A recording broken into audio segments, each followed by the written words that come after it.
The venomous green velvet cover of the demobilization album lay on my knees like a tombstone. I, Private Dmitry Yegorov, nicknamed Old Man, was gluing in the last photograph. It showed me and Sibiryak, Ivan Melnik, up to our ears in mud at the training ground 2 years ago.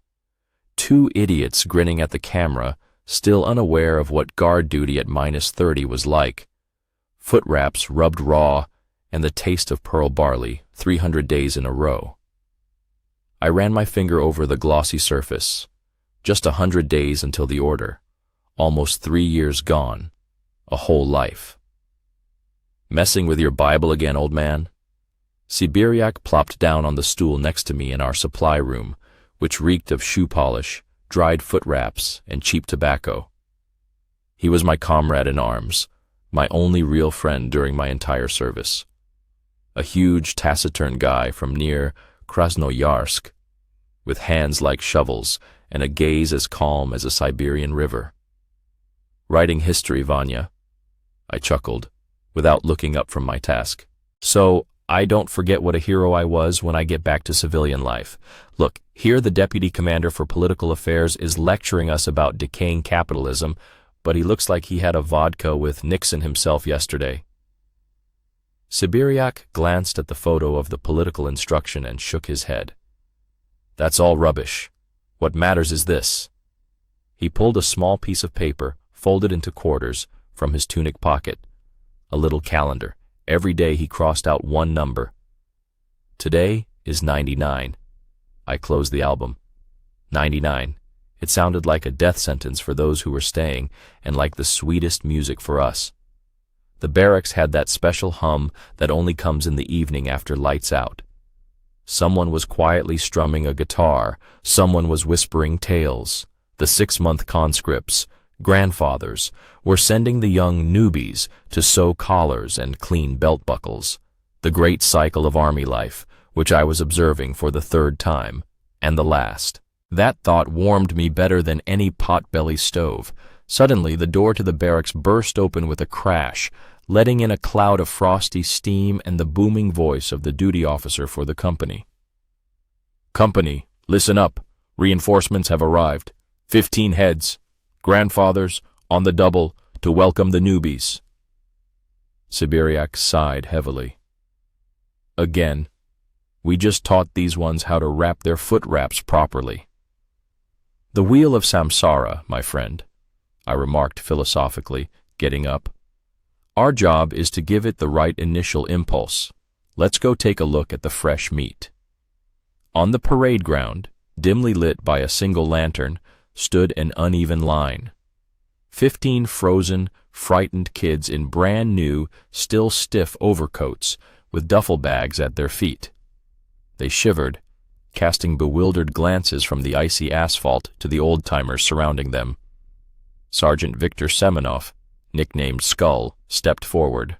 A year of service, a 6-month conscript, but already imagining himself to be a marshal. Thin, wiry, with a close-cropped head and angry, deep-set eyes. He loved this moment, a moment of absolute power. Well, warriors, he drawled mockingly. Hang yourselves, newbies. You'll think service is honey. Who wants to go home? Huh? Maybe call Mom.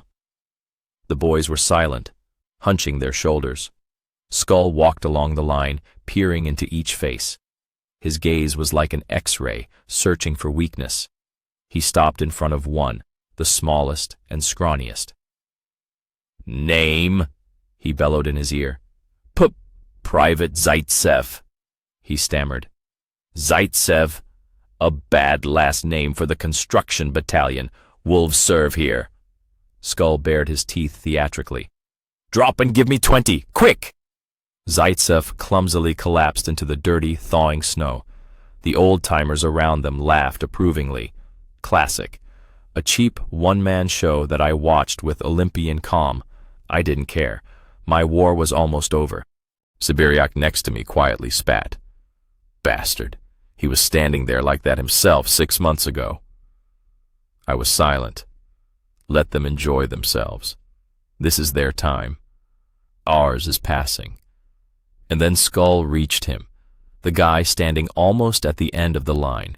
He was different from the others, not in height or build, an ordinary guy, maybe slightly above average, but he stood differently. The others were slouching, shivering, but he wasn't. Straight back, shoulders squared, chin slightly up. He wasn't looking at the ground. His gaze was calm and directed somewhere above Skull's head, at the dim lantern. There was no fear in it, no fawning, just calm. Absolute, almost unnatural for a newbie who had just been pulled from a warm train car and thrown into the frozen hell of the construction battalion. Skull felt it too. He fell silent, staring at the stranger. "And who are you? Name?" His tone became harsher. "Private Zhukov." A level, calm voice. No trembling. "Zhukov?" Skull smirked. "Related or what? To the Marshal of Victory? Well, let's see what kind of marshal you are." He did what he always did, a sharp, short shove with his palm into the chest. Usually, the newbie would fly back a meter, losing balance. But Zhukov didn't move. At all. It was as if his feet were rooted to the parade ground. His body swayed an inch, and immediately returned to its original position. He didn't even blink. He just kept looking at the lantern. Silence fell. The old-timer's laughter subsided. Even Zaitsev stopped doing push-ups and froze, his nose buried in the snow. Skull was taken aback for a second. His trick didn't work. "Are you deaf or something?" he hissed, stepping close, almost touching noses with Zhukov. "I'm talking to you, you half-baked marshal." And again, that calm, even voice cut through the silence that had fallen. "I'm listening to you, Comrade Sergeant." He didn't say "here." He said "listen." And that "Comrade Sergeant" didn't sound like a regulation address, but a statement of fact. Polite, but without a trace of obsequiousness. I felt Sibiryak tense up beside me. My own philosophical mood began to crack. Something wasn't right here. Not right at all. This guy, he was cut from a different cloth. His brand new greatcoat didn't hang on him like a sack as it did on the others, but fitted him almost perfectly. His boots, though made of Kirza leather, stood firmly on the ground, heel to toe. His posture spoke of training, not school gym class, something else, something deep-seated. Cherep, Skull, turned crimson. He'd been publicly put in an awkward position. He couldn't hit him. The duty warrant officer was nearby. He couldn't humiliate someone who wouldn't be humiliated. He had to think of something else. And he did. "So, you're listening, huh?" he ground out. "That's good. I like it when newbies listen. Here's the thing, Zhukov. I worked the night shift tonight. I'm tired. I want coffee before reveille. Real coffee, not that swill from the mess hall. And a fresh white roll from the PX, soldier's store." The PX was locked up tight at night. The only coffee in the unit was instant, Indian coffee in metal tins, and it was stored in the quartermaster's room under lock and key by Warrant Officer Muratov, an old, hardened thief who would sell his own mother for a tin of that coffee, let alone give it to a newbie.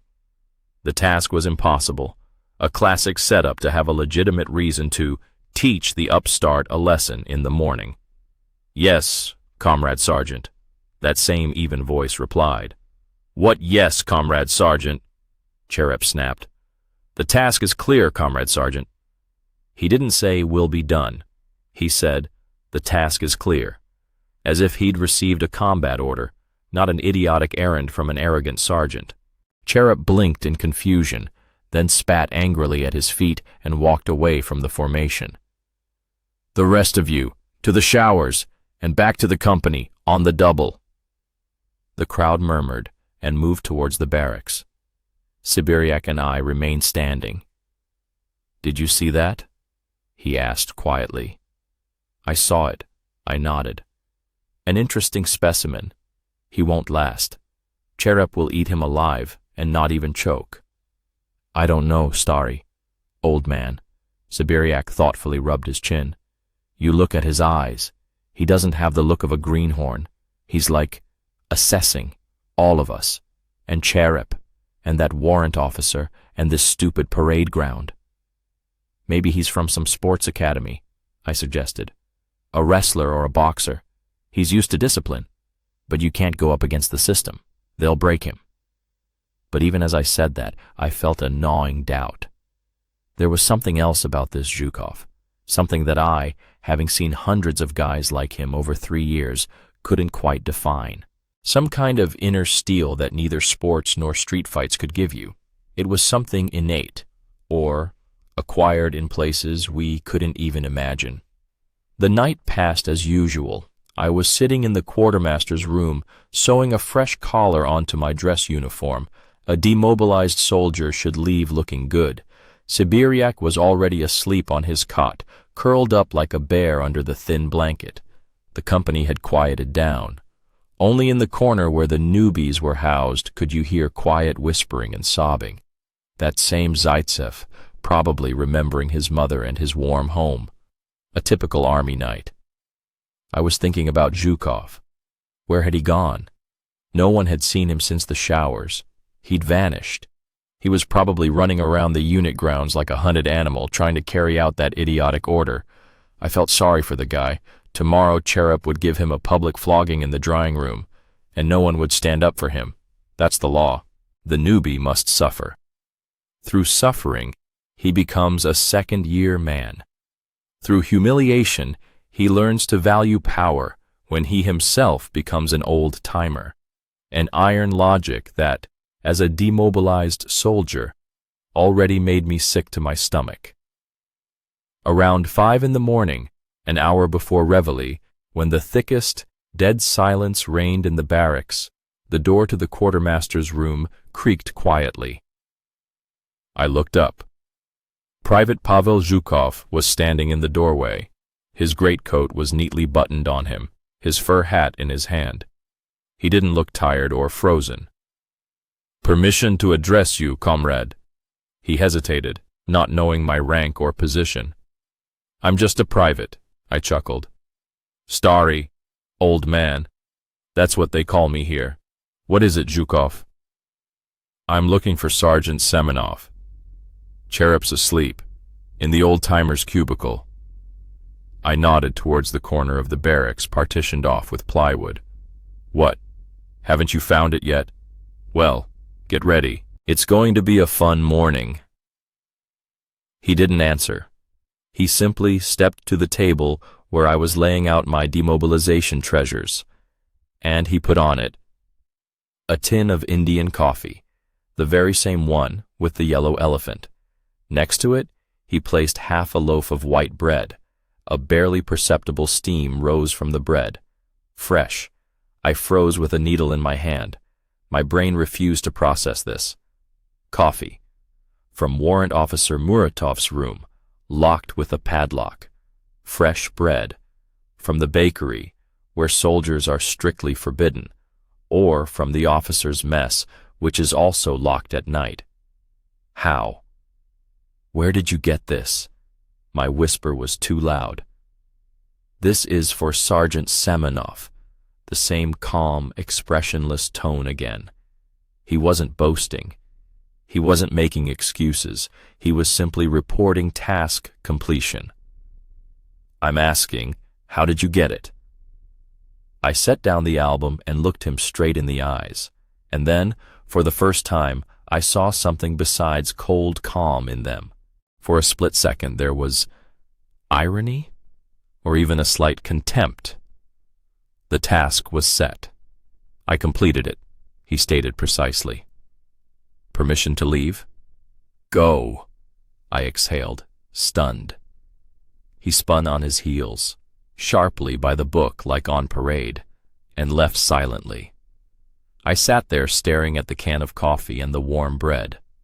Siberian mumbled something in his sleep and turned over. It didn't make sense.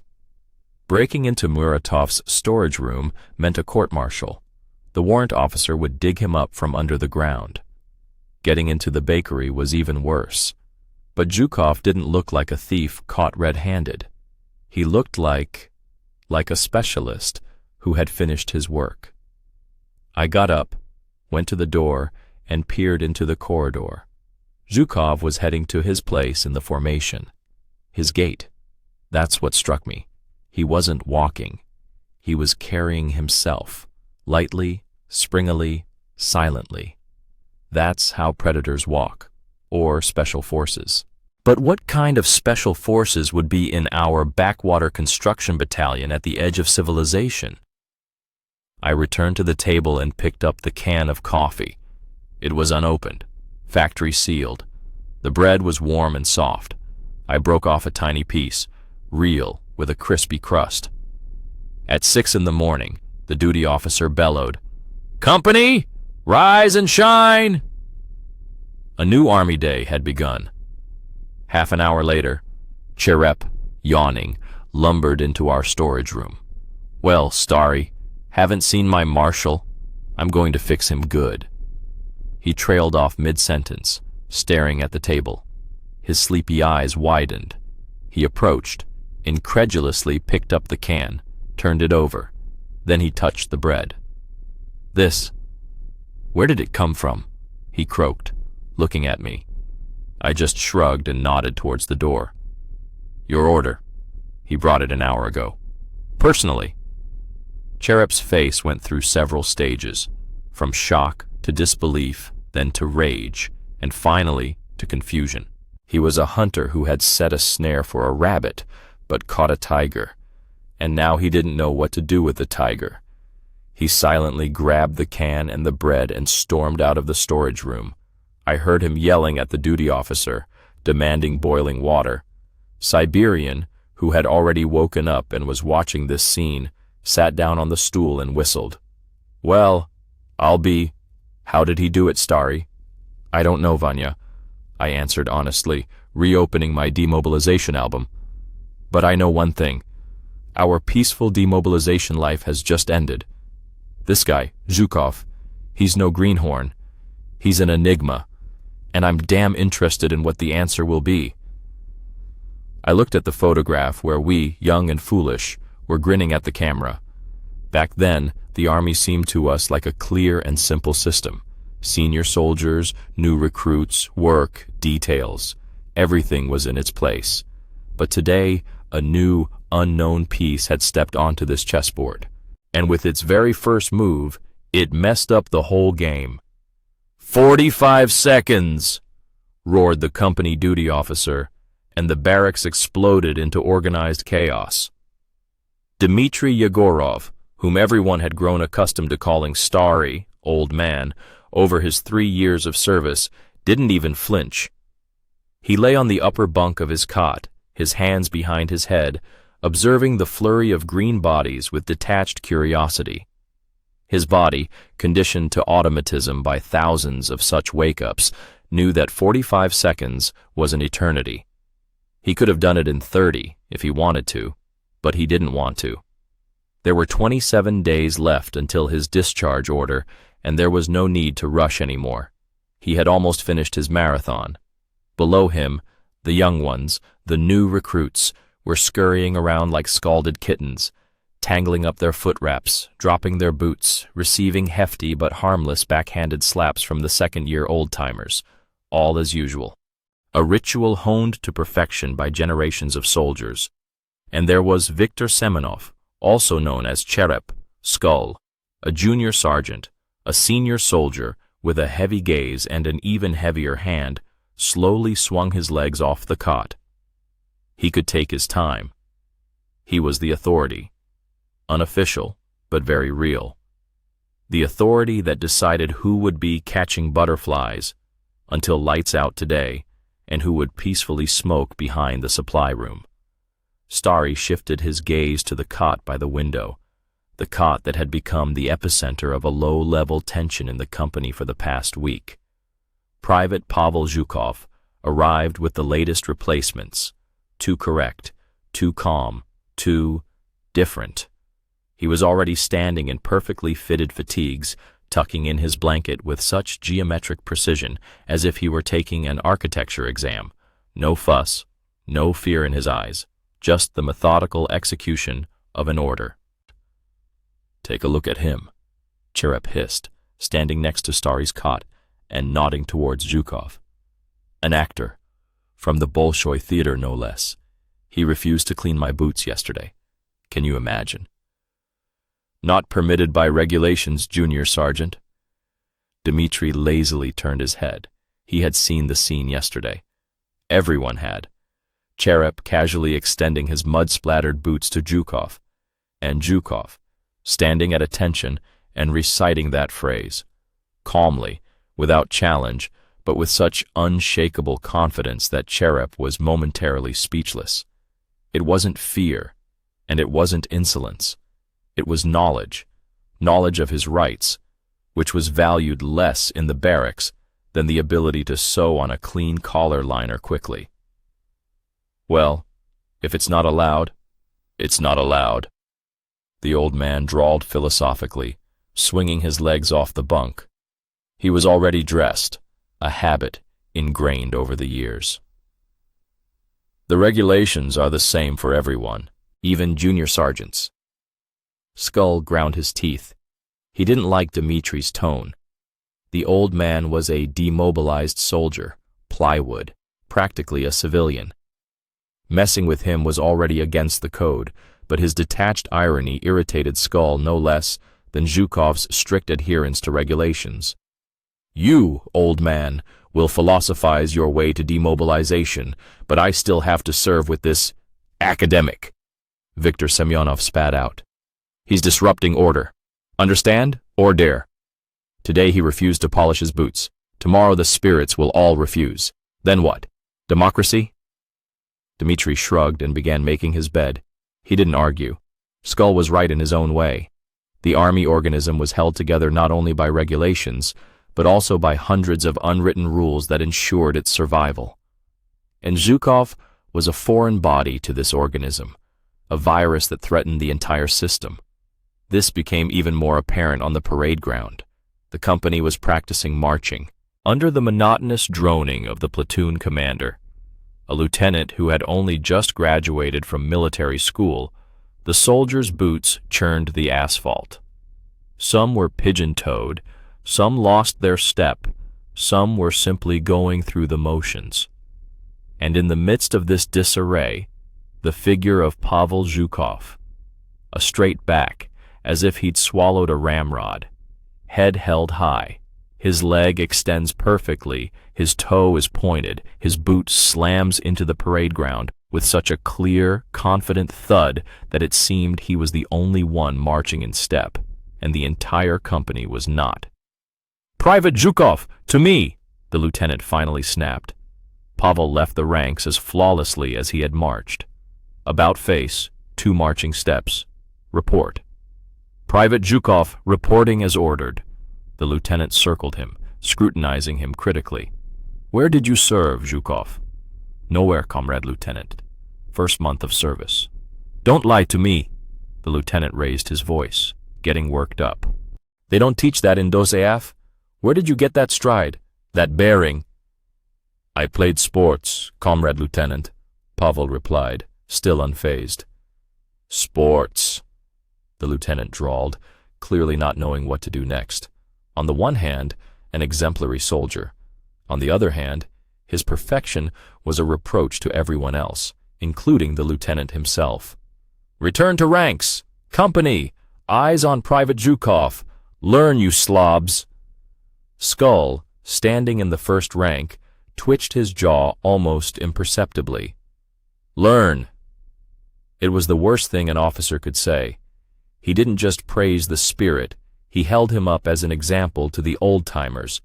It was a public humiliation. Dmitri, standing in the last ranks of the demobilization, guard, smirked into his mustache. The guy was digging his own grave, wide and deep. He wasn't trying to integrate into the collective, wasn't trying to blend in. He was behaving as if the barracks were not his home for the next 3 years, but a temporary assignment where he just needed to do his job well and leave. The conflict continued in the mess hall. Breakfast: gray pearl barley porridge, slimy and tasteless, a piece of black bread, and the main treasure, a small cube of butter and a spoonful of sugar. According to unwritten law, the butter and sugar of the new recruits were given to the old-timers. It was a tribute, a tax for a peaceful life. The old man sat at his demobilization table, slowly spreading butter on his bread. No one had said anything to him in a long time. He watched as Skull and his entourage sat down with the spirits at the next table. "Okay, Eagles," Viktor Semyonov began without preamble. "Let's share some brotherly help with our senior comrades. Butter, sugar, in the middle of the table, quickly." The young recruits, glancing around fearfully, began to push their rations forward, all except one. Pavel Zhukov continued to eat his porridge calmly, as if nothing was happening. His cube of butter lay untouched next to his plate. "Who am I talking to?" Skull's voice turned icy. "Or do you, Zhukov, have hearing problems?" Pavel raised his eyes, a calm, direct, studying gaze, not a trace of fear. "I hear you perfectly, Comrade Junior Sergeant, but according to Standard Number 1 of the Combined Arms food ration, this portion of butter is due to me, to replenish the body's energy expenditure." The mess hall was silent for a few seconds. Even the duty officer, a warrant officer chopping meat in the corner, froze with an axe in his hand. It was a knockout. No one had ever answered an old-timer with a quote from an order concerning the rear. Dmitry Yegorov almost burst out laughing. This guy was a genius. He wasn't being rude, wasn't being defiant. He used the system's own weapon against it, regulations and orders. He put Skull in an impossible position. To take the butter by force would mean causing a scandal in front of the entire mess hall and the warrant officer. That would mean the guardhouse. To back down would mean losing face in front of the entire company. Skull turned crimson. He looked at Zhukov, and pure, unadulterated hatred splashed in his eyes. He understood that he had lost this round. "Eat," he hissed through his teeth. "Don't choke on it, Energizer." He stood up abruptly and left the table, kicking a stool demonstratively as he went. His entourage trailed after him. The incident was over, but the war was just beginning. In the evening, after supper, it was free time. The old man sat in the Lenin room, hunched over his Holy of Holies, his demobilization album, a velvet cover, tracing paper pages, photographs, letters cut from foil spelling out DMB 7. He meticulously traced a vignette around the company photograph in India ink. It was painstaking, soothing work. It carried his thoughts home, where they were already waiting, counting the days. Nearby, at a table, several soldiers were writing letters. Someone was reading Red Star. In the corner sat Pavel Zhukov, but he wasn't writing or reading. He was studying a thick book with a gray cover. The old man squinted. Regulations of Internal Service of the Armed Forces of the USSR. He wasn't just reading it. He was learning it, like cadets in school cramming before an exam. Either he's a complete idiot, or he's got armor as thick as a T-62 tank turret, Dmitry thought for what felt like the 100th time. A normal person doesn't act like this. He would have broken by now. Or they would have broken him. The old man remembered Vovka Sokolov from the previous draft. He was another one of those truth-tellers. He tried to fight hazing, wrote complaints to the deputy commander for political affairs. It all ended badly. One night in the drying room, a rack of wet greatcoats accidentally fell on him. Broken collarbone, hospital, and then he was quietly discharged, and everyone understood everything. Skull was still a ladle back then, but he was already learning from the older guys. But Zhukov was different. He didn't have Vovka Sokolov's self-sacrificing nature. He had strength, cold, calculating strength. The denouement came after lights out. The barracks plunged into darkness, filled with sleepy muttering, the creaking of bunks, and the smell of foot wraps, shoe polish, and male bodies. The old man was almost asleep when he heard quiet movement below. He cracked open one eye. 3 shadows detached themselves from the old-timer bunks and moved silently toward Zhukov's bunk by the window. Skull was in the lead, of course. Dmitri tensed up inwardly. Preventative maintenance was about to begin. Dark, the most terrifying thing in the army. When there are no witnesses, and it's impossible to prove anything. "Rise and shine, Professor," Skull hissed so quietly that only those nearby who were awake could hear him. "Let's go get some fresh air. You can tell us more about food ration standards." Pavel Zhukov sat up in his bunk. In the dim light filtering in from the window, his face was calm. "I'm not going anywhere, Comrade Junior Sergeant. Now is the time for personnel to rest." "You're confused, newbie," one of Skull's cronies smirked. "Your free time ended at the enlistment office." Skull took a step and reached out to grab Zhukov by the shoulder. And then, something happened that Dmitri Egorov would never forget for the rest of his life. Zhukov's movement was lightning fast, inhumanly quick and precise. He didn't strike. He simply intercepted Skull's hand, spun around, and in the next instant, the junior sergeant, a 2-meter-tall hulk, the terror of the entire company, was lying on the floor, contorted in pain. His arm was bent behind his back in such an unnatural position that another little bit and the joint would simply pop out. Pavel Zhukov stood over him, holding the pain lock with one hand, while supporting himself with his knee on Skull's shoulder blade. This wasn't a fight. This was the work of a specialist. Clean, fast, efficient. Skull's 2 cronies froze in shock, not daring to move. The entire barracks, holding its breath, watched this silent scene. "Comrade Junior Sergeant." Zhukov's voice was as even and calm as ever, but in the night silence it sounded like a sentence. "I regard your actions as non-regulation interactions involving violence. That is, Article 244 of the Criminal Code of the RSFSR. Imprisonment for up to 3 years. I strongly advise against repeating similar attempts. Do you understand?" He wasn't speaking like a frightened newbie, but like a prosecutor during an interrogation. Skull on the floor made some kind of croaking sound, whether from pain or humiliation. "I'm asking, do you understand?" Pavel pressed down a little harder. "I understand." Skull squeezed out. Zhukov released his arm as abruptly as he had grabbed it. He got up, straightened his undershirt, and calmly lay back down on his bunk, turning to the wall as if nothing had happened. Skull slowly, with difficulty, got to his feet. He was holding his shoulder, his face in the moonlight contorted in a grimace of pain and rage.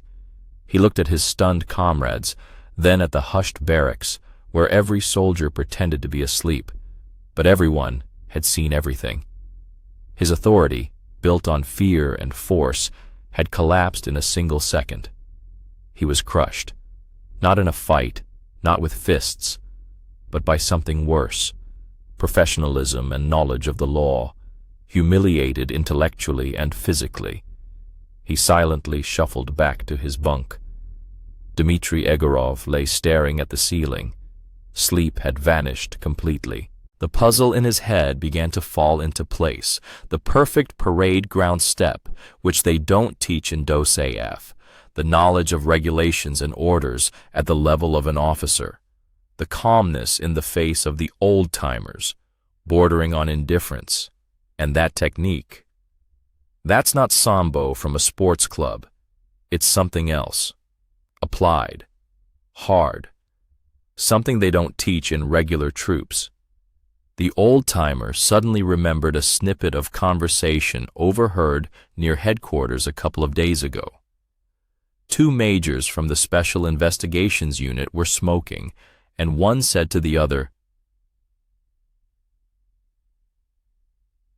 "They assigned Zhukov Jr. to our construction battalion. The general's furious, says he wants him to get a taste of real service since he refused to go to Ryazan." Dmitri hadn't paid it much attention then. Zhukovs in the army were a dime a dozen, but now, Ryazan school, airborne, special forces, a general. He slowly turned his head and looked at the cot by the window where Private Pavel Zhukov was sleeping soundly. A general's son flashed through the old-timer's mind, and that thought explained everything, absolutely everything. Not an idiot, and not just armored protection. Behind him stood a figure whose shadow covered not only their rundown construction battalion, but the entire military district.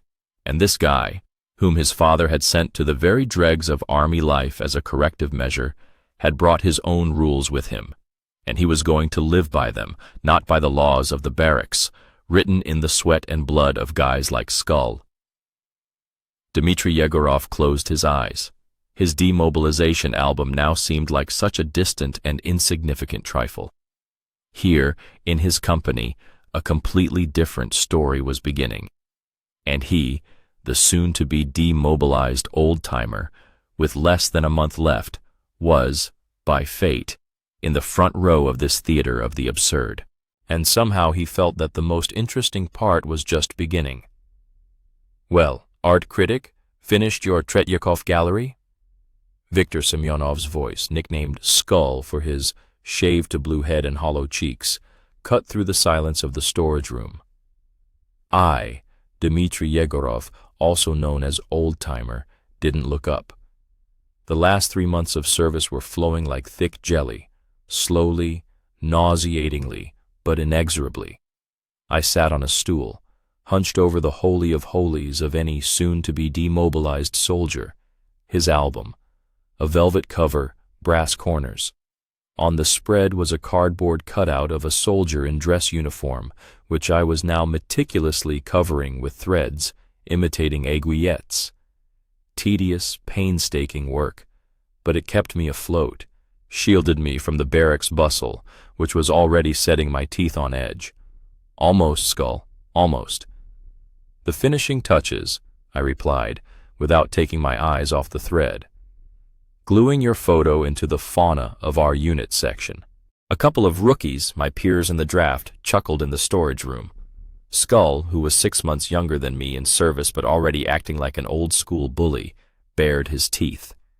He didn't like my calm tone. He needed a reaction, fear, obsequiousness. But I was already on the other side, soon to be demobilized, almost a civilian. His attempts at authority were laughable to me. "Smart-ass," Viktor Semyonov hissed, moving closer. He reeked of tobacco and something sour, like food from the mess hall. "Watch it, old-timer. You'll get too clever. A demobilization date isn't a wall. It can be moved." I slowly raised my eyes. Skull had a heavy, bovine gaze. He was used to people cowering before him. For 2 years he had broken fresh recruits, bossed around rookies, curried favor with the warrant officers. He was a product of the system, its perfect cog, cruel, efficient, mindless. "It won't be moved, Victor. The order's already been issued." I calmly put down the tweezers. "What did you want? Me to polish your boots for the road? Or wash your foot wraps as a sign of eternal friendship?" Skull turned crimson. He hated it when I called him by his first name. It threw him off his role, his image. Skull was scary. Victor was a kid from near Voronezh, whose mom was waiting for him at home. "You, Yegorov, don't get cocky.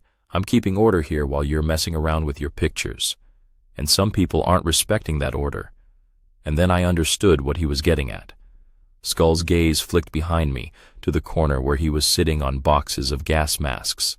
Pavel Zhukov, our eternal fresh recruit, a quiet, intelligent young man from Moscow who had ended up in our construction battalion by some misunderstanding, He didn't fit in at all. He couldn't swear. He read books that no one in the company could even pronounce, and he moved with the grace of a sack of potatoes. Any physical labor turned into a catastrophe in his hands. The shovel would fall, the bricks would break, the stretchers would overturn.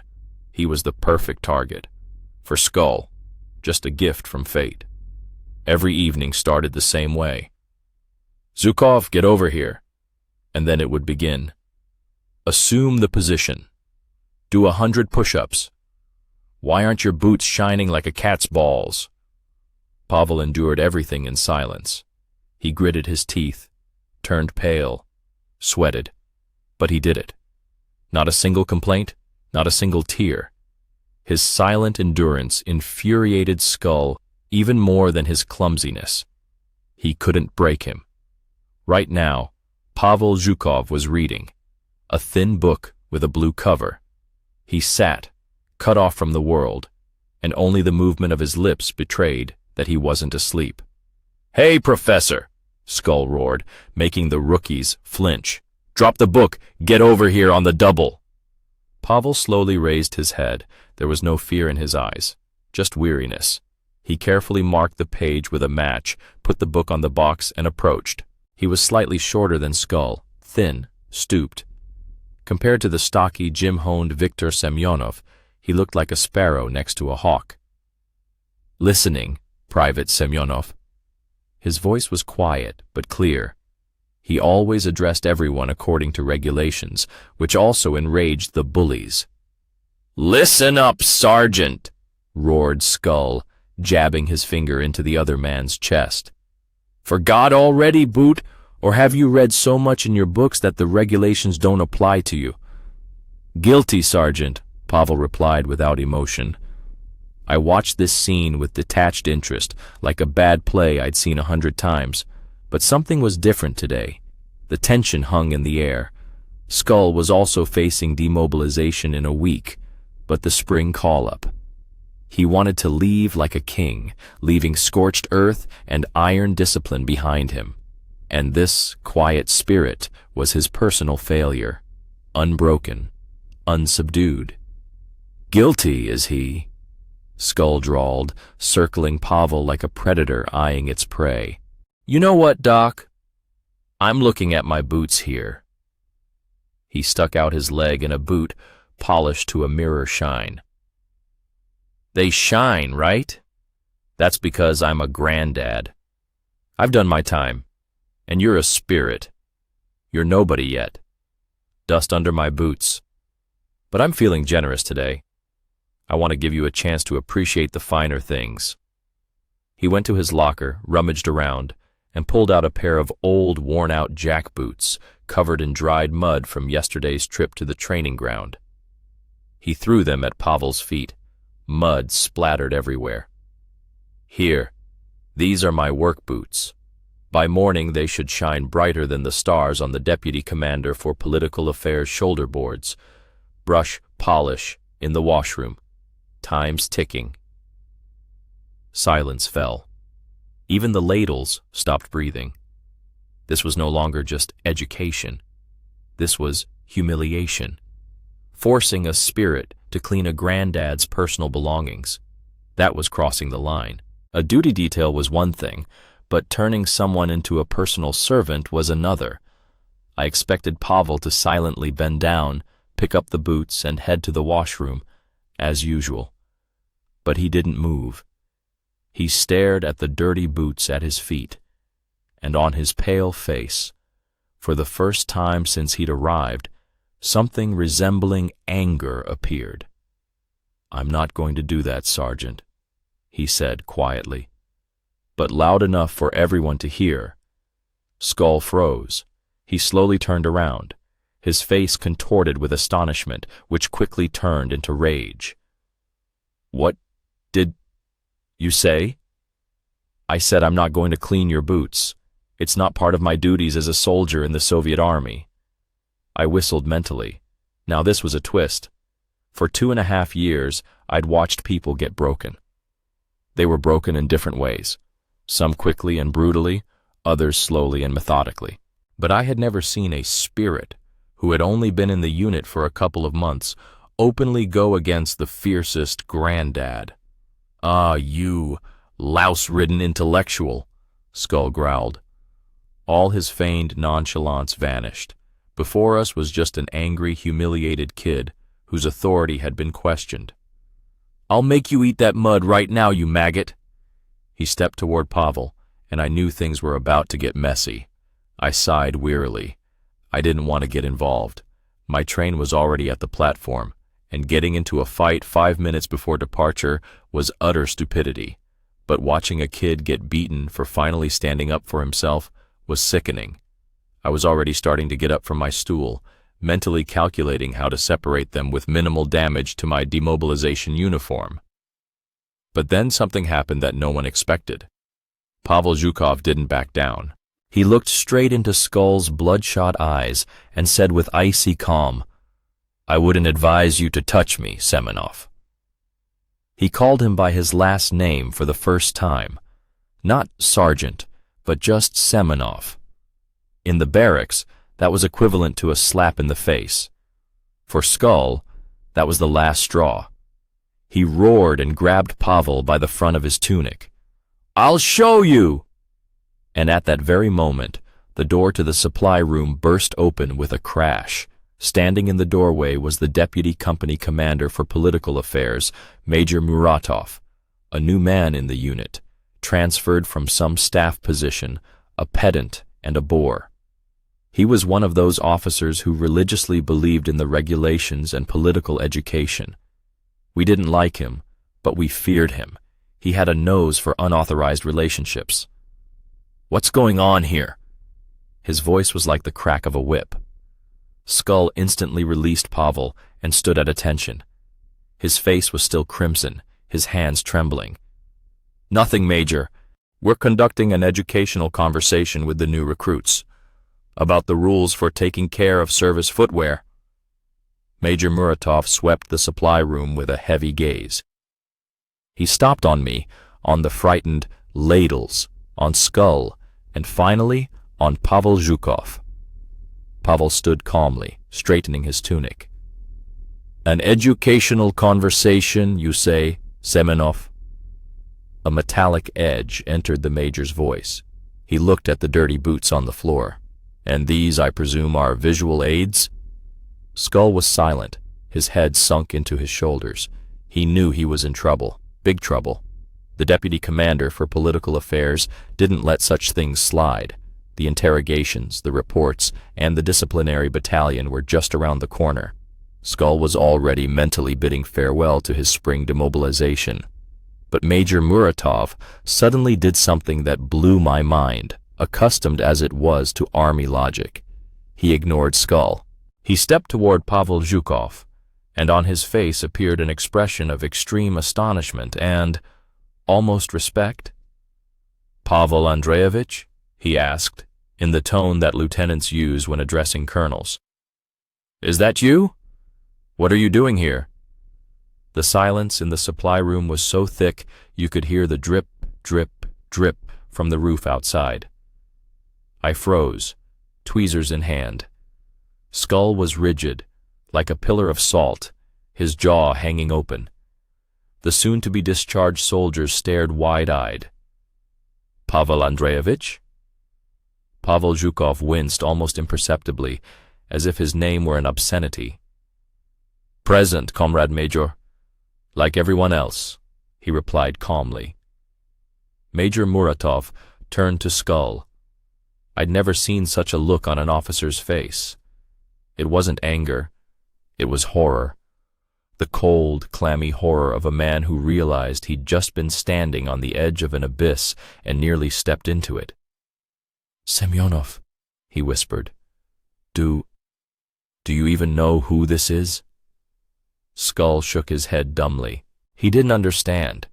His world, so simple and clear, with its grandpas, newbies, and jackal officers, was crumbling before his eyes. "This is Zhukov." The major said the name as if he were speaking of a marshal of victory. "Pavel Andreevich Zhukov, son of Army General Zhukov, Andrei Georgievich, commander of our district. An atomic bomb detonating in our supply room would have created less noise. I slowly lowered the tweezers. It was starting to dawn on me. Everything. His intelligence, that ridiculous ineptitude, that silent resilience. He wasn't a newbie. He wasn't from our world at all. He was an observer, the son of a demigod, whose father had apparently decided to give him a taste of gunpowder in the most real, filthy, stinking construction battalion unit imaginable, to understand what the army was like at the very bottom. And he endured it. He was completing this quest, gritting his teeth. He could turn our unit into radioactive ash with a single phone call, and instead he was peeling potatoes and studying the regulations.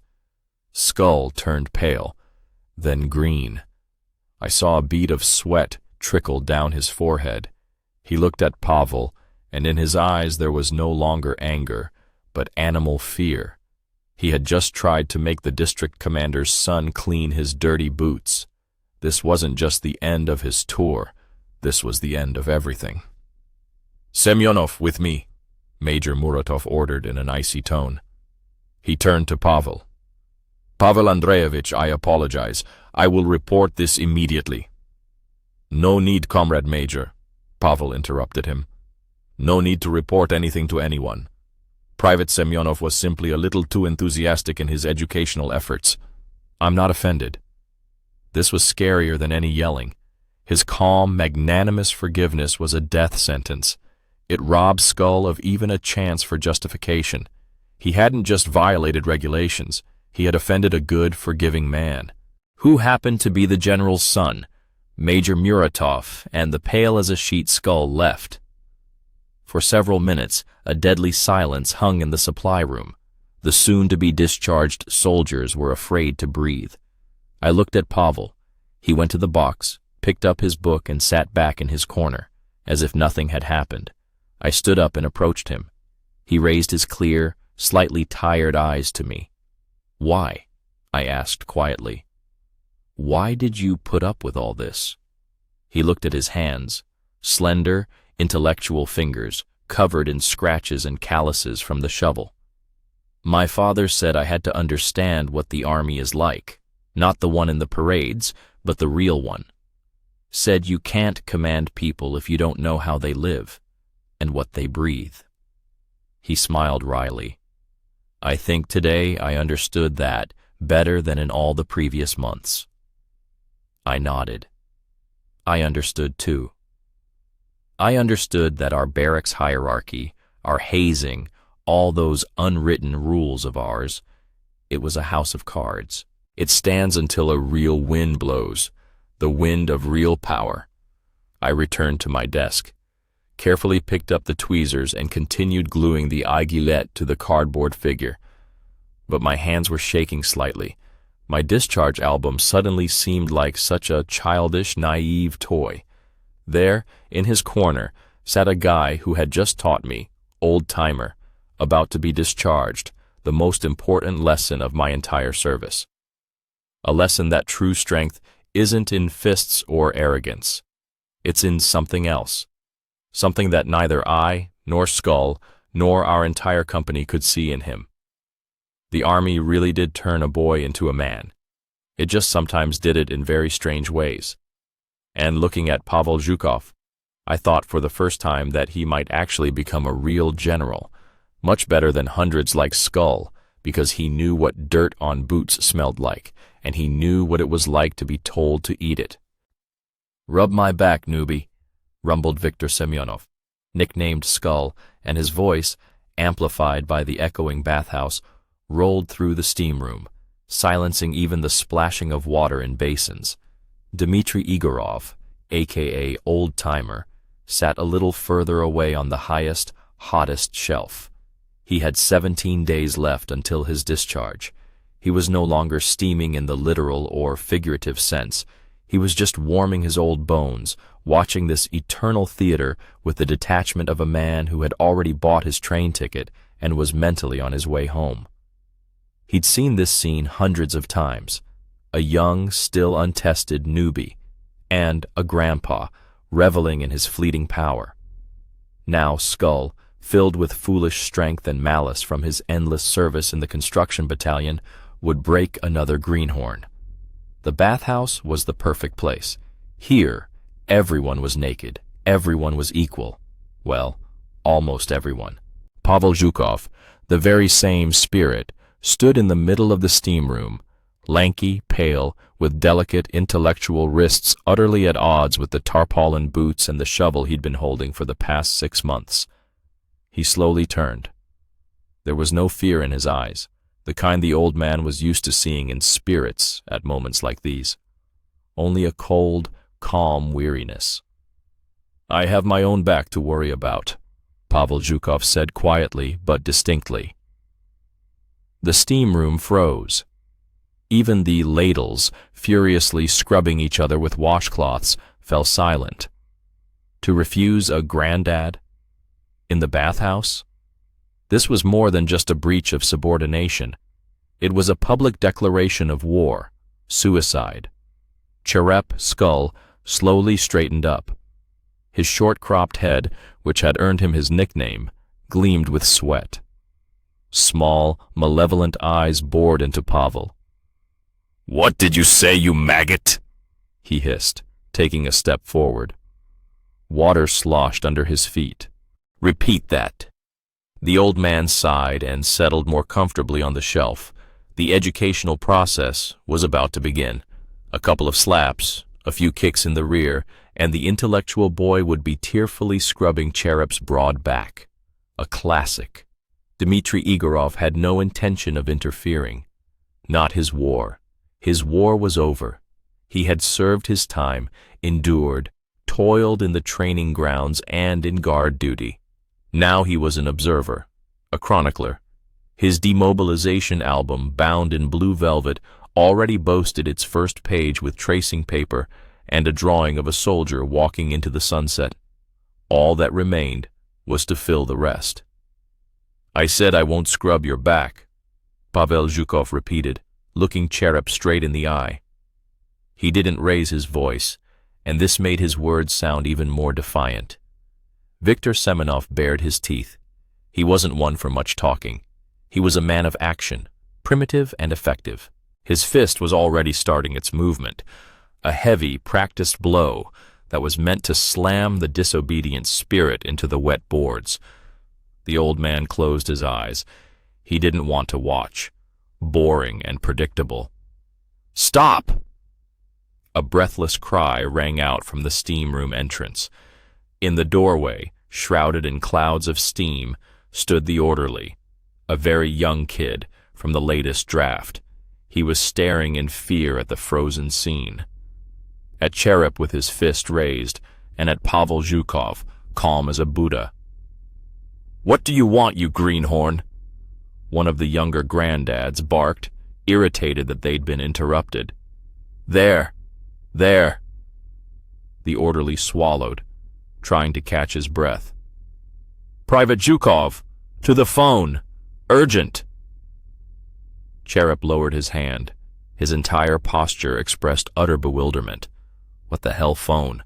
On a Sunday? In the bathhouse? And for a spirit, no less? "What phone is that?" he growled.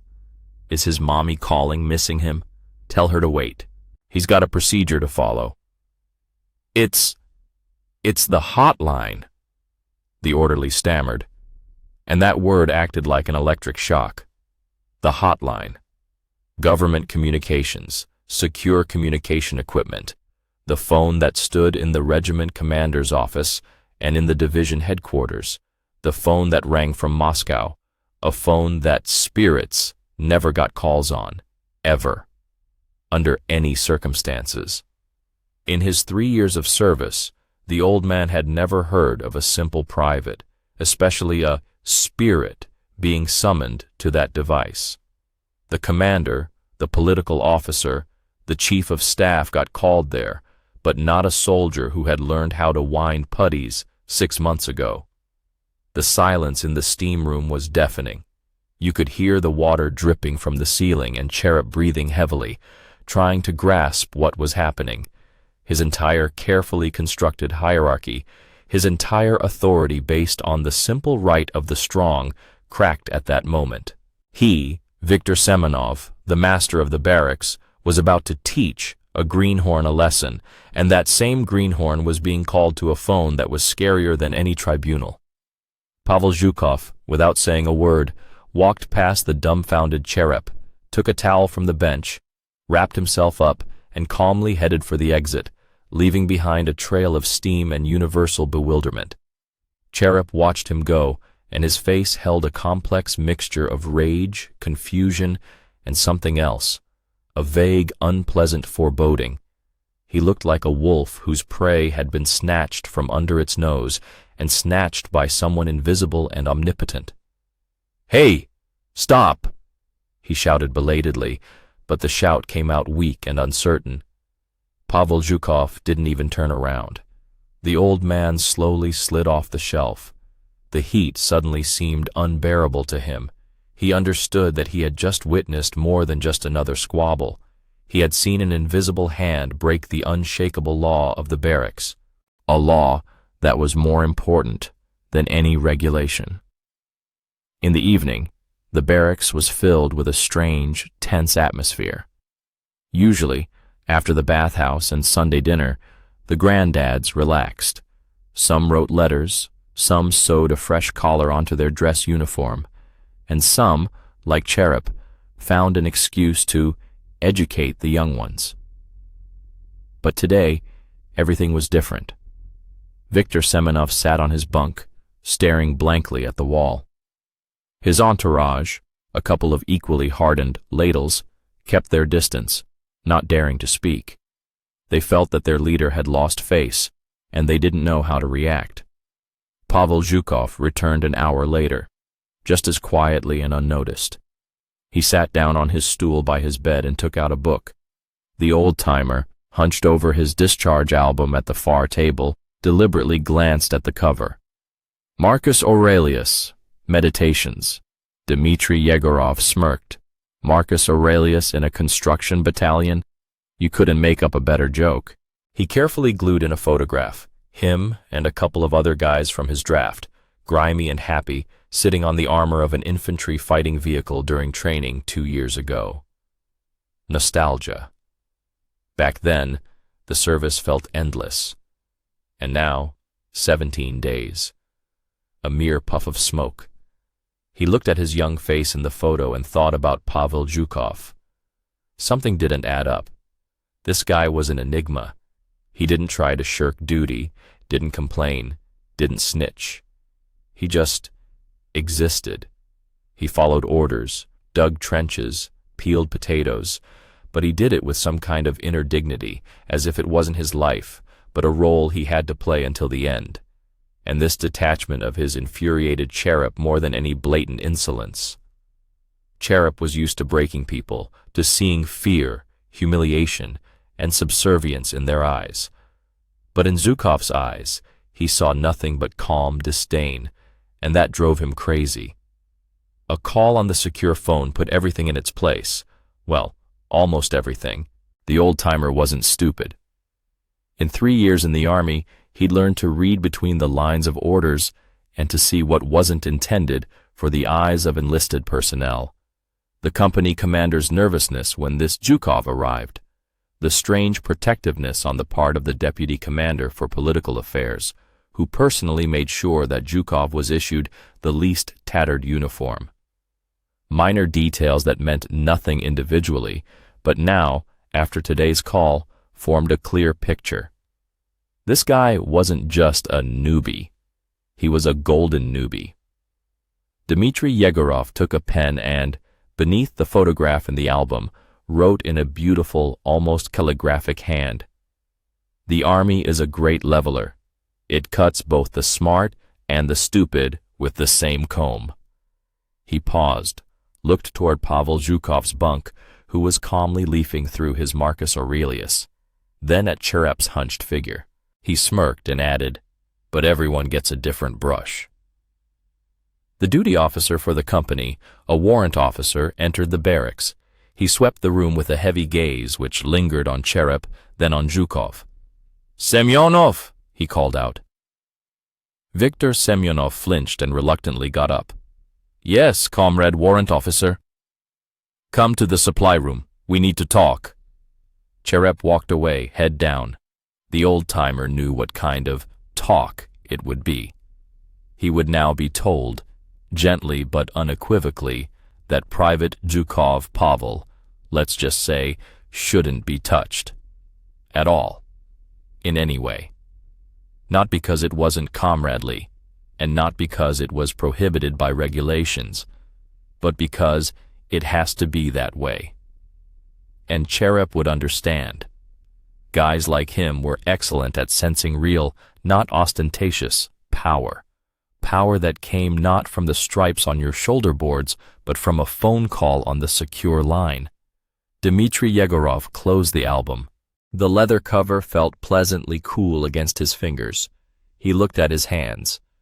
Calloused, rough, a soldier's hands. He remembered his first 6 months. There were plenty of guys like Cherep back then, and he was taught too. And he scrubbed floors and smuggled butter to the old-timers at night. And he hated them with a burning hatred. And then he himself became a junior, then an old-timer. And the system worked. It ground down, homogenized, made everyone the same cog in a huge machine. But Pavel Zhukov didn't fit into this machine. He wasn't a cog. He was apart from another mechanism that had accidentally ended up in this one, and the machine, sensing the foreign object, began to malfunction. Cherep was just the first to stumble upon this part and break his teeth on it. The old-timer got up and went to the window.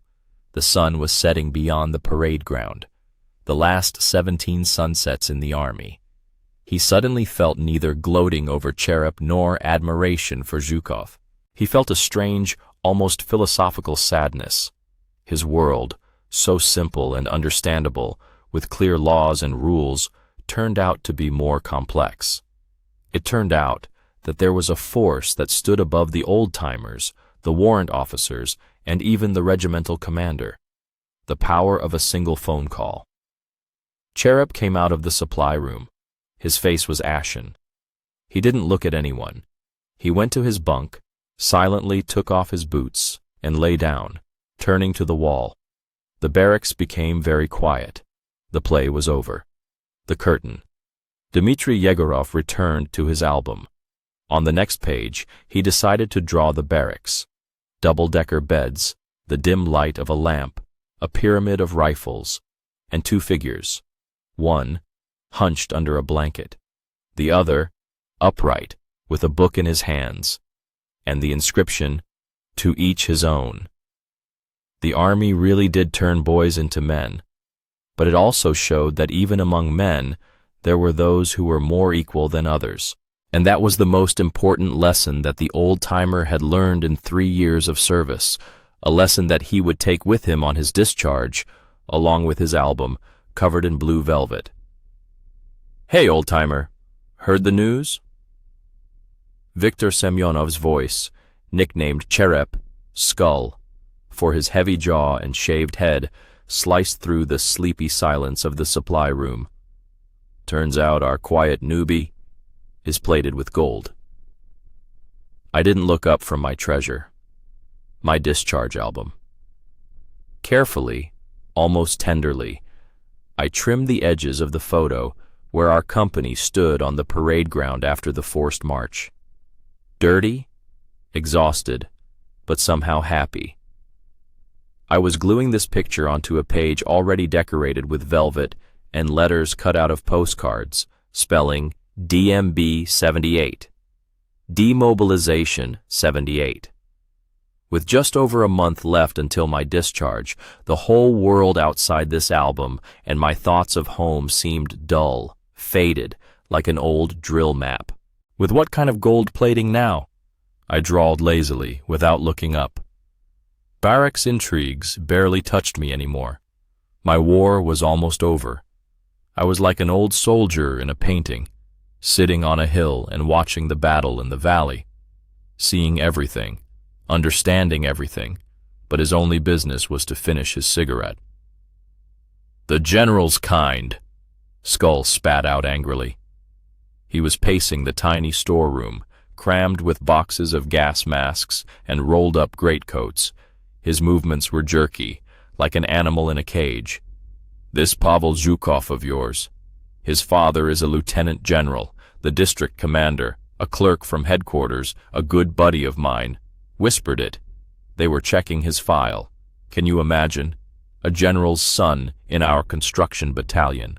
We're here for drunk fights, for brawls, for just not having the right face, and he's here for re-education, apparently." I finally looked up. Viktor Semenov was a classic old-timer of the old school. Not a sadist, no, but a man of the system. For him, the army wasn't just 2 or 3 years of life erased. It was a world with clear laws. The spirit flies, the ladle ladles, the old-timer rests. A hierarchy as unshakable as the regulations. And Pavel Zhukov, this quiet, intelligent guy with perpetually thoughtful eyes, had been breaking that system from day one. He didn't grovel, didn't fawn. He just did what he was told. But he did it with such cold dignity that any order given to him by an old-timer seemed not like an order from a superior, but a request. He sewed his collar perfectly. He polished his boots to a mirror shine, but not for the old-timer, but for himself. In political education classes, he asked the political officer such questions about the Warsaw Pact doctrine that the latter turned crimson and began to stammer. He lived not by the rules of the barracks, but by some inner code of his own. And that drove Skull crazy, grinding his teeth. "Well, a lieutenant general," I shrugged, returning to the album. "Now it's clear why he's not afraid. Your night alarms, your extra duties are nothing to him. One phone call, and you, Skull, will be scrubbing toilets in Chita until you get discharged." "That's it. Exactly." Viktor slammed his fist on the box. Dust billowed in the beam of light from the dim light bulb. "He thinks he can get away with anything, that he's special, that his name is armor, but I think everyone is equal in the barracks, before the regulations and before the old-timer. And today, we'll check that. We'll see what this general's porcelain is made of." I sighed. Here it goes. The eternal army drama. The clash of two truths. Skull's truth, the truth of the collective, a harsh, unfair, but in its own way, honest brotherhood, where everyone goes through the same crucible. And Zhukov's truth, the truth of the individual who does not want to dissolve into the gray mass. "And what do you have in mind?" I asked without much interest, more out of habit. I had seen dozens of such tests. They usually ended with a broken nose or a broken spirit. "Nothing special." A nasty spark flickered in Skull's eyes. "Just a small housekeeping measure. After lights out. You, old man, just lie there and don't get involved. You're practically a civilian. You don't need this. Just watch. It will be instructive. For everyone." He left, slamming the door. I was left alone. The smell of tarpaulin, broadcloth, and floor polish filled the storeroom. I looked at the photograph in the album. There we are, standing shoulder to shoulder. In a year, half of these faces will fade from memory. In 5, almost all of them. The army is like a river. You can be a stone, you can be a chip of wood, but it will still drag you from source to mouth, smooth you out, tumble you, and throw you onto the shore a completely different person. And this Pavel Zhukov, the general's son, has now entered the fastest rapids, and Skull was the main threshold in his path. After lights out, the barracks did not quiet down immediately. Bed springs creaked, someone cursed under their breath, dropping a boot. I lay on my top bunk by the window, pretending to be asleep. The familiar, incomparable smell of the barracks filled my nostrils, a mixture of the sweat of 100 young bodies, foot wraps, shoe polish, and bleach. I closed my eyes, and out of habit, began to mentally count the days until my discharge. 38. Just 38 more times to hear the command, "Company, rise." 38 more times to eat this pearl barley porridge, which the cook called shrapnel, behind his back. The door creaked. 3 shadows silently entered the barracks. I recognized Skull's gait. He and 2 of his most loyal lads. They walked down the central aisle, their boots barely rustling on the polished floor. They stopped at Pavel Zhukov's bunk. I opened one eye slightly. The moonlight falling from the high window highlighted the scene like a spotlight on a theater stage. Pavel was sitting on his bunk. He wasn't asleep. As if he was waiting, he was already undressed, in just his striped undershirt and breeches. "Can't sleep, Soldier Zhukov?" Quietly, almost affectionately, Skull whispered. In the silence, his whisper sounded louder than a shout. "Homesickness got to you? Or are you thinking about your daddy, the general?" Pavel was silent. He simply looked at Semenov, not fearfully, not defiantly, but somehow appraisingly, like an entomologist studying a rare insect. "I heard you're a clean-cut guy," Skull continued, raising his voice just enough to be heard by the awakened old-timers on the neighboring bunks. "You like order, and here in the barracks, look, there's disorder, dust in the corners, dirt, not very general-like, not aesthetically pleasing." One of the rookies noisily placed a bucket of water on the floor. The second tossed a toothbrush next to it. An old one, with worn bristles. There was no doubt, the classic humiliation. Make the new guy scrub the vast barracks floor with a toothbrush. This wasn't about cleanliness. It was about power. About grinding someone down, making them feel worthless. The barracks froze. Even those who had been sleeping were awakened by the ringing tension. Everyone was waiting. What would Zhukov do? Shout? Fight? Or would he break and start crying, begging? Or maybe he'd utter the magic words. "Do you know who my father is? I'll make you all." This was what Skull was waiting for. He needed that reaction. To then say, with a contemptuous smirk, "See, he broke. You're all the same." Pavel Zhukov slowly stood up. He was slightly above average height, but at that moment he seemed enormous. He looked at Skull, then at the bucket, then at the toothbrush. Then he swept his gaze across the hushed rows of bunks. His eyes met mine for a second. There was no fear, no plea in them, only cold, steely resolve. And then he did something no one expected. Silently, he took off his undershirt, carefully folded it, and placed it on his bunk. He stood there bare-chested, lean but wiry. Then, just as calmly, he unbuckled his belt, took off his riding breeches, and folded them next to the undershirt. He stood before Skull in nothing but his satin underwear. "Permission to begin, Comrade Sergeant?" His voice sounded even and calm, without a trace of mockery or subservience. Skull was taken aback. He had been prepared for anything. Shouts, threats, tears. But not this. Not such icy, almost ritual obedience.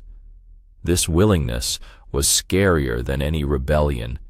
It devalued the punishment itself, turning it from an act of humiliation into an act of work.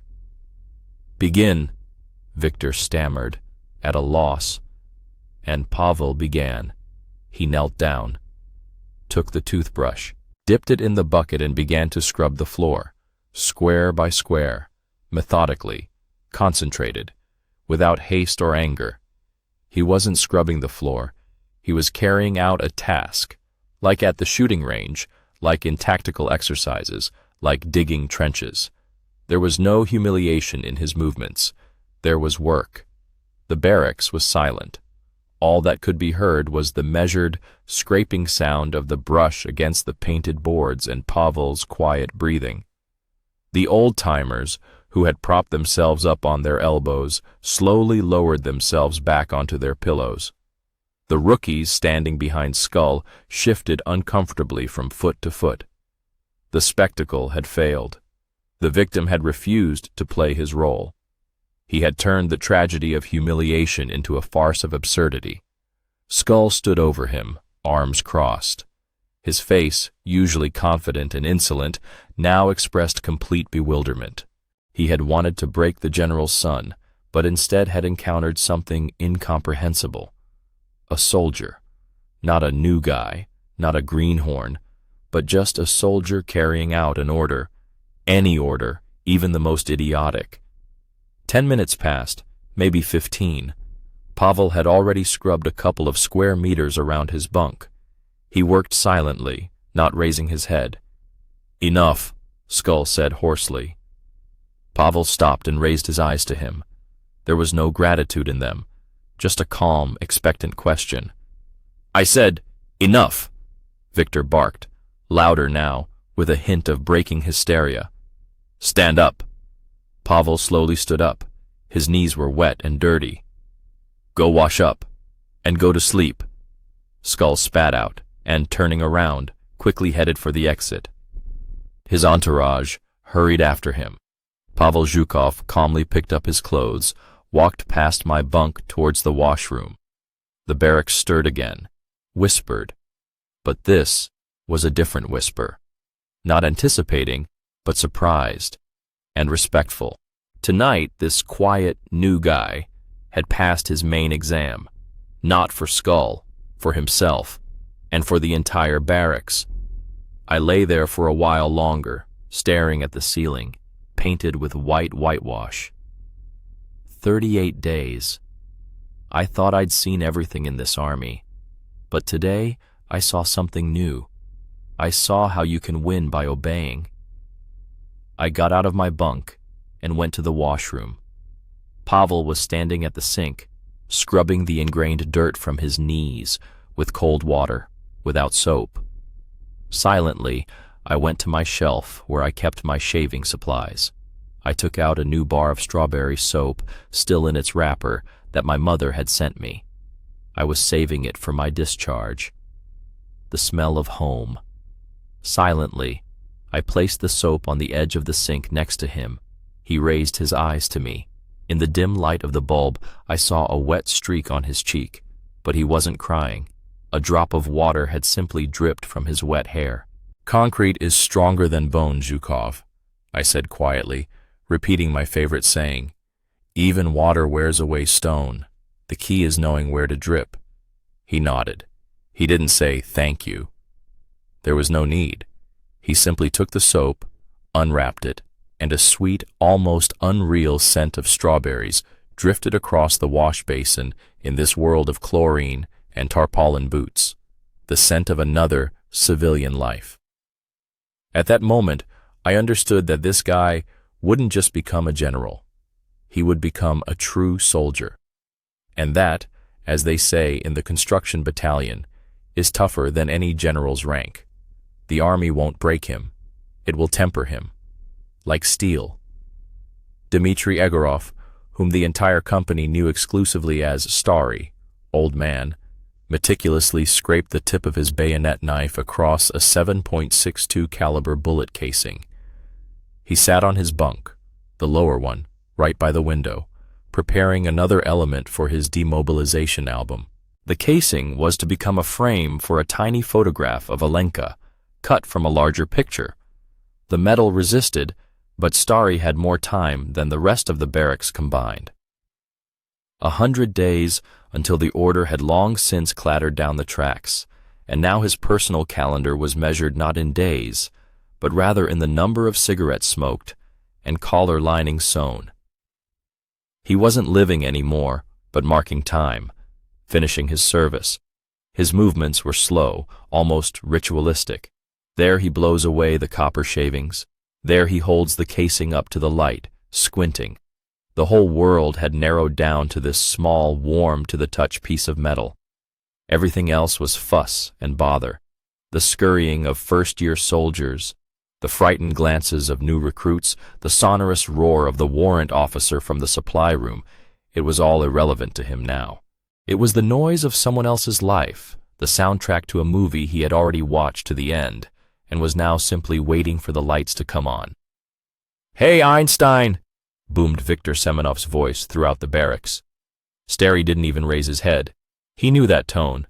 That was how Cherep, Skull, as Semenov was nicknamed for his shaved-to-blue head and heavy, protruding brow ridge, started his performances. Cherep was a classic old-timer of the old school. Not a malicious sadist, no. He was systematic. For him, hazing was not entertainment, but the only correct structure of the army world. A new recruit must suffer, a first-year soldier must toil, an old-timer must rest and keep order. Any deviation from this scheme caused him almost physical pain, like a wrongly played chord, and Pavel Zhukov was one continuous, discordant chord. Stary cast a brief glance over his shoulder. Cherep stood in the central aisle, hands on his hips. In front of him, at attention, but without the proper fear in his eyes, stood Pavel, the same new recruit who had stopped being just a new recruit a week ago. He had become General Zhukov's son. This news, arriving with some staff document, had blown up their small, perfectly adjusted world. First, the officers scurried around, fussing. The political officer started inviting Pavel to heart-to-heart talks about the international situation. The warrant officer stopped harassing him for a poorly polished belt buckle. But the scariest thing was that the main mechanism had broken. The mechanism of fear. "I'm talking to you, Zhukov," Cherep hissed, savoring the silence that had fallen. The entire barracks froze. First-year soldiers, pretending to clean their weapons, froze with oilers in their hands. New recruits, scrubbing the floor, cowered into their rags. "Are you on duty today for the company?" "Yes, Comrade Sergeant," Pavel replied evenly. His voice was quiet, intelligent, completely un-army. He didn't reply. He reported information. "Bad. You're doing very badly on duty." Cherep slowly walked around him, like a predator around a strange, incomprehensible beast. "I just went to relieve myself, so to speak, and the latrine, the toilet, is dirty. Unacceptable." Stary chuckled inwardly. Classic. The dirtiest, most humiliating work. Not just washing floors, not peeling potatoes, but specifically the toilet. This was not an order for work. This was a ritual of suppressing the will. Any new recruit, hearing this, should have turned pale, swallowed, and lowering his eyes stammered, "Permission to carry out the order, Comrade Sergeant," and run off, dropping his slippers. But Pavel Zhukov did not turn pale. He stood straight, looking somewhere over Cherep's head. "Cleaning the restroom outside the barracks is not part of my duties as duty officer, Comrade Sergeant. There is a weekly park and economic day and assigned teams for that." The barracks didn't just fall silent. It stopped breathing. Stary tore himself away from his bullet casing. Here it was. It had begun. This tension had hung in the air for a week, like smoke from burned gunpowder. Cherep had been as black as thunder, looking for an excuse, looking for a way to return the world to its usual course. And now he had found it, and the new recruit wasn't afraid. "What it?" Cherep drawled, in such a way that the new recruits in the far corner trembled in their knees. He couldn't believe his ears. This was a glitch in the matrix. The program had an error. "What did you say, you Moscow scum? You're going to quote the regulations to me here?" He stepped close to Pavel, almost touching his chest with his own. The difference in height and weight was colossal. Cherep, stocky, muscular, filled with 3 years of army porridge and power. Pavel, tall but thin, stooped, as if he was still carrying not a duffel bag, but a briefcase full of books behind his back. "I said that I won't do it," Pavel repeated, quietly but distinctly. There was no challenge in his voice. It was a statement of fact, as if he were explaining a theorem. The old man looked at them and saw not just a granddad and a rookie. He saw two eras clashing. The old world, the world of Skull, where everything was simple, brutal, but understandable, where everyone knew their place. And the new, incomprehensible world, where a general's son could refuse to clean the latrine, and possibly nothing would happen to him. And everyone else in the barracks saw it too, and they were waiting. How would it end? Who would win? If Skull backed down now, that was it. His authority, and with it the entire system of hazing in their company, would collapse. If he broke Pavel, the system would hold, but everyone would know that he broke a general's son, and they would wait for the consequences. A stalemate. "Oh, you—" Skull gasped with rage. He didn't know what to do. Hit him? Hitting a general's son was a straight ticket to the disciplinary battalion, and no demobilization cord would save him. Not hit him? Lose face in front of the entire company, in front of the fresh meat, who would become ladle men themselves in a year. He chose an intermediate option. He forcefully shoved Pavel in the chest. "I told you, go and do it. On the double." Pavel staggered back a step but kept his feet. He straightened his tunic and looked at Skull again. And in his gaze, the old man saw something new for the first time. Not fear, not stubbornness. It was a cold, calm assessment, as if an entomologist were examining a particularly aggressive insect. "No," he said for the third time. This no sounded like a gunshot. Skull roared. He was no longer thinking about the consequences, about generals and disciplinary battalions. Before him was a rookie who dared to break the law. His law. He raised his hand, not to strike, but for a powerful, humiliating slap. And at that moment, Dmitry Yegorov got up from his bunk. "Skull, hold on." The old man's voice sounded quietly, but in the dead silence of the barracks, everyone heard him. Viktor Semenov froze with his hand raised. He slowly turned his shaved head. The gaze of his rage-reddened eyes was heavy as lead. "Don't interfere, old man. It's none of your business." "Now it is." Dmitry Yegorov slowly walked towards them. He didn't stand between them, no. He stood to the side, like a referee in a ring. He placed his unfinished shell casing on the edge of the table. "What are you trying to achieve?" "I'm establishing order," Skull barked. "This maggot has lost his bearings." "Order?" The old man grinned crookedly. His tired, weather-beaten face expressed nothing. "You, Vitya, are not establishing order. You're rushing the pillbox, with your pants down." "What are you talking about?" Skull lowered his hand. Talking to the old man was the only thing that could distract him. The old man was from his draft. He was a proper granddad, who, however, had long since retired from the game, immersed in his demobilization philosophy. He was respected. About him, the old man nodded towards Pavel, who was still standing silently, not interfering. "You think he's still a rookie? You're wrong. He's no longer a rookie, and not a ladle man, and not even a soldier. He's an exhibit, a museum piece. His daddy, the general, has probably already called the division commander and is asking how his little son is eating his porridge. Now the special investigator will put him under a glass dome and dust him off, and you're shoving his face in the toilet. Are you out of your mind?" The old man spoke calmly, almost lazily, but every word he spoke hit the mark. He wasn't defending Pavel. He wasn't appealing to pity or justice.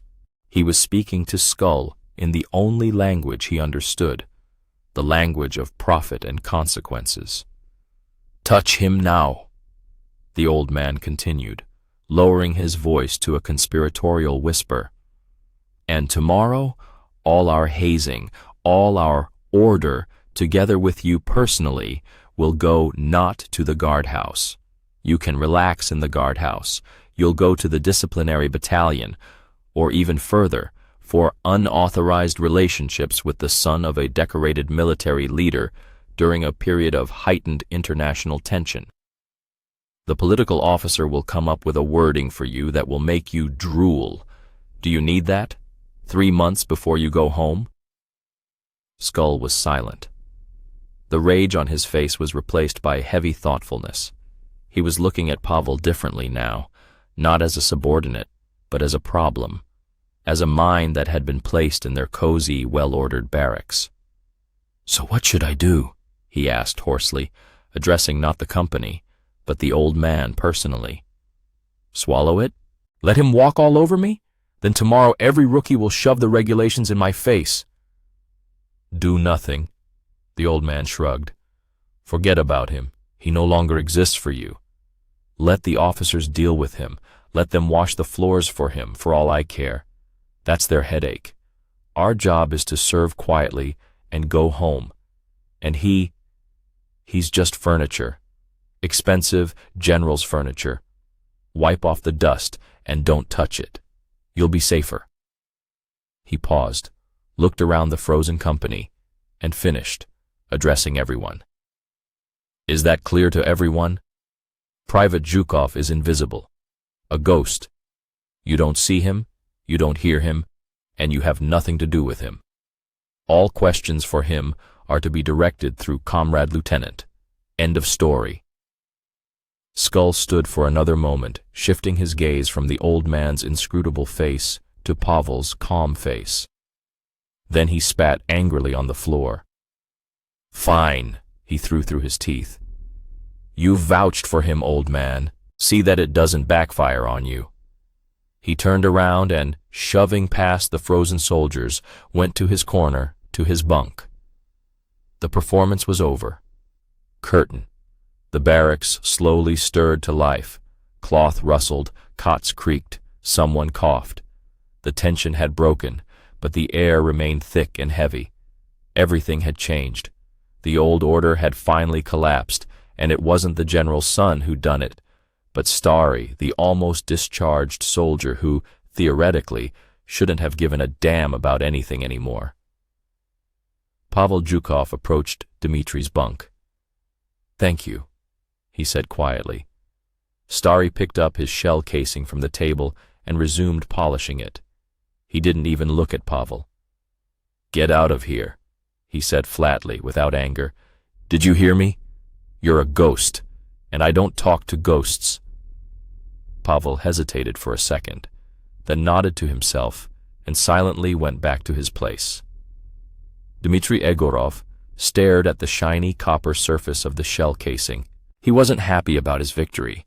He had simply eliminated a problem that was preventing him from living out his final weeks in peace. But somewhere deep down, a strange feeling stirred.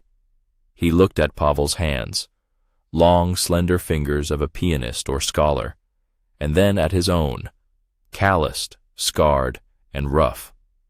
This boy, the general's son, hadn't been afraid today. He hadn't broken. He had stood and looked at the enraged cherub as if he were a complex calculus problem, and there was more courage in that than in all the hazing rituals. The army, Starry thought, polishing the brass, was a strange thing. It was supposed to make everyone equal, the general's son and the tractor driver from near Voronezh. But in reality, it simply stripped away the outer layers, and underneath was what was truly there. In Cherep, dull, animalistic strength. In him, Starry, weary wisdom and a desire for peace. And in this ghost, he found a steel rod, not the kind forged in fights and inspections, a different kind, an internal one. And Starry realized for the first time that perhaps it was boys like this, and not like Cherub, who made real men. They were just forged in a different fire. Dmitri Egorov whom the entire company had long known exclusively as Starry, meticulously trimmed the corner of a photograph. In the black and white picture were him and 3 other guys, squinting in the bright sun against the backdrop of a tank range. All first years, a year away from discharge. Their faces were young, but already without the fresh-faced puffiness of recruits. He remembered that day. Heat, the smell of diesel, and red-hot armor. Now 2 of the guys from that photo were already home, and the third, like him, was counting down the days in his discharge album. Starry dabbed glue from a cloudy bottle onto the back and pressed the picture onto a thick sheet of Wattman paper. Northern Training Ground, summer of '7. The hand with the pen froze. He smirked. What the hell difference did it make what year it was? The main thing was, it had happened, and it was almost over. Posh! Hey, Posh! A fawning voice, unfamiliar in its tone, echoed from the corner of the barracks. Starry didn't turn around. He already knew who it belonged to, the voice of Viktor Semenov, a.k.a. Cherep. Just a week ago, that voice could make a young soldier pale and shrink into himself. It sounded like the grinding of metal, like an order that brooked no argument. Now it had acquired ingratiating, obsequious notes that made Starry's jaw clench. He carefully blotted the glue with a rag and looked up. A perfect tableau. Cherep, yesterday's uncrowned king of the barracks, stood, slightly hunched over, in front of Pavel Zhukov's bunk. The very ghost who, until recently, had been sewing his collar tabs and running to the snack bar for cigarettes, spending his own meager savings. Pavel was sitting on a stool, trying to fix the strap on his tablet case. Posh, you know, don't struggle with it, Viktor Semenov croaked, extending his hand. Let me. I have a knack for this. I'll fix it in a flash. Pavel Zhukov flinched, as if a red-hot poker had been brought near him. He raised his clear, perpetually surprised eyes to Cherep. There was no fear in them. There was a mixture of weariness, bewilderment, and a certain disdain. No need, Viktor. I'll do it myself. What are you talking about? It's no trouble at all. Cherep flashed a servile smile, bearing large, yellowish teeth. The smile didn't suit his predatory face with its heavy jaw at all. It looked like the snarl of a wolf caught in a trap. We're comrades. We serve together. We need to help each other. Starry put down his pen. A circus. A free circus for an audience of 1 who had very little time left until the curtain fell. Comrades. Just 3 days ago, Cherep had forced this comrade to scrub the toilet bowl with a toothbrush because, in his opinion, he had looked at him the wrong way. And today, a knack for this, Dmitry Igorov turned the page of his album. Power. What a funny and terrible thing it was. It wasn't in muscles or rank. It was in the fear that you inspired. And yesterday, Cherep had been the walking embodiment of fear. And today, fear had taken root in him. A cold, clammy fear of one word, which had echoed through the unit. Lieutenant General. The Lieutenant General's last name, by a cruel twist of fate, was Zhukov. Pavel refused again, this time more firmly. I said I'll handle it myself, Semenov. Go away. Cherep flinched at the cold tone and the use of his last name. He took a step back, still trying to maintain a semblance of a smile on his face. It was a pathetic sight. Yesterday's ruler, whose word was law for half the barracks, now didn't know how to approach the ghost whom he himself had tormented. He walked to his bunk, sat down, and stared blankly. His retinue, the same senior conscripts, were diligently pretending to be busy with their own affairs, glancing sideways at him and then at Pavel. Cherep's authority, built on humiliation and fear, had crumbled in a single evening like a house of cards. No one wanted to be near a man who had managed to press the commander of the military district's son. It was a mark of Cain, a one-way ticket to the disciplinary battalion. In the evening, after lights out, when the barracks were filled with the usual mixture of sweat, shoe polish, and foot wrap odors, Starry was found by the duty officer. Yegorov, to the deputy commander for political affairs. On the double. Dmitri reluctantly pulled on his boots. Calls to the deputy commander never boded well. Usually, it was tedious talks about vigilance, debriefings after some incident, or, worst of all, an invitation to think about joining the party. But now Starry was calm. What could they do to him? Send him to the guardhouse? He was due for discharge in a week. Ridiculous. In the cramped cubicle where the deputy commander, Major Belokon, resided, it smelled of cheap tobacco and paper. The major sat at his desk, piled high with some kind of records, and nervously twirled his chin. "Sit down, Yegorov." Starry sat on a creaky chair. "I have a question for you, Dmitri. You're a smart guy, observant, a senior conscript. Going home soon, aren't you?" "Yes, Comrade Major, in 9 days." "Exactly. You have nothing to lose, no reason to lie. Tell me, what was going on with Private Zhukov, honestly, without holding back?" "Ah, so that's what it was about. They were looking for a scapegoat, or, conversely, trying to understand the scale of the catastrophe." Starry looked directly into the major's eyes. "Private Zhukov served, Comrade Major, like everyone else." "Yegorov, don't try to pull the wool over my eyes." The deputy commander slammed his hand on the table, but somewhat unconvincingly. "I've heard rumors about hazing, specifically on the part of Sergeant Semyonov. Is that true?" Starry shrugged. He could sink Cherep right now. With a single word, tell about the toothbrush, the nightly workouts, the packages from home taken from Pavel, and it would be fair, but something inside him resisted it. Snitching, even on a bastard like Cherep, wasn't his style. It was a soldier's matter, an affair within the barracks. When officers stick their noses into that life with their regulations, it only gets worse. "The hardships of service, Comrade Major," Starry said philosophically.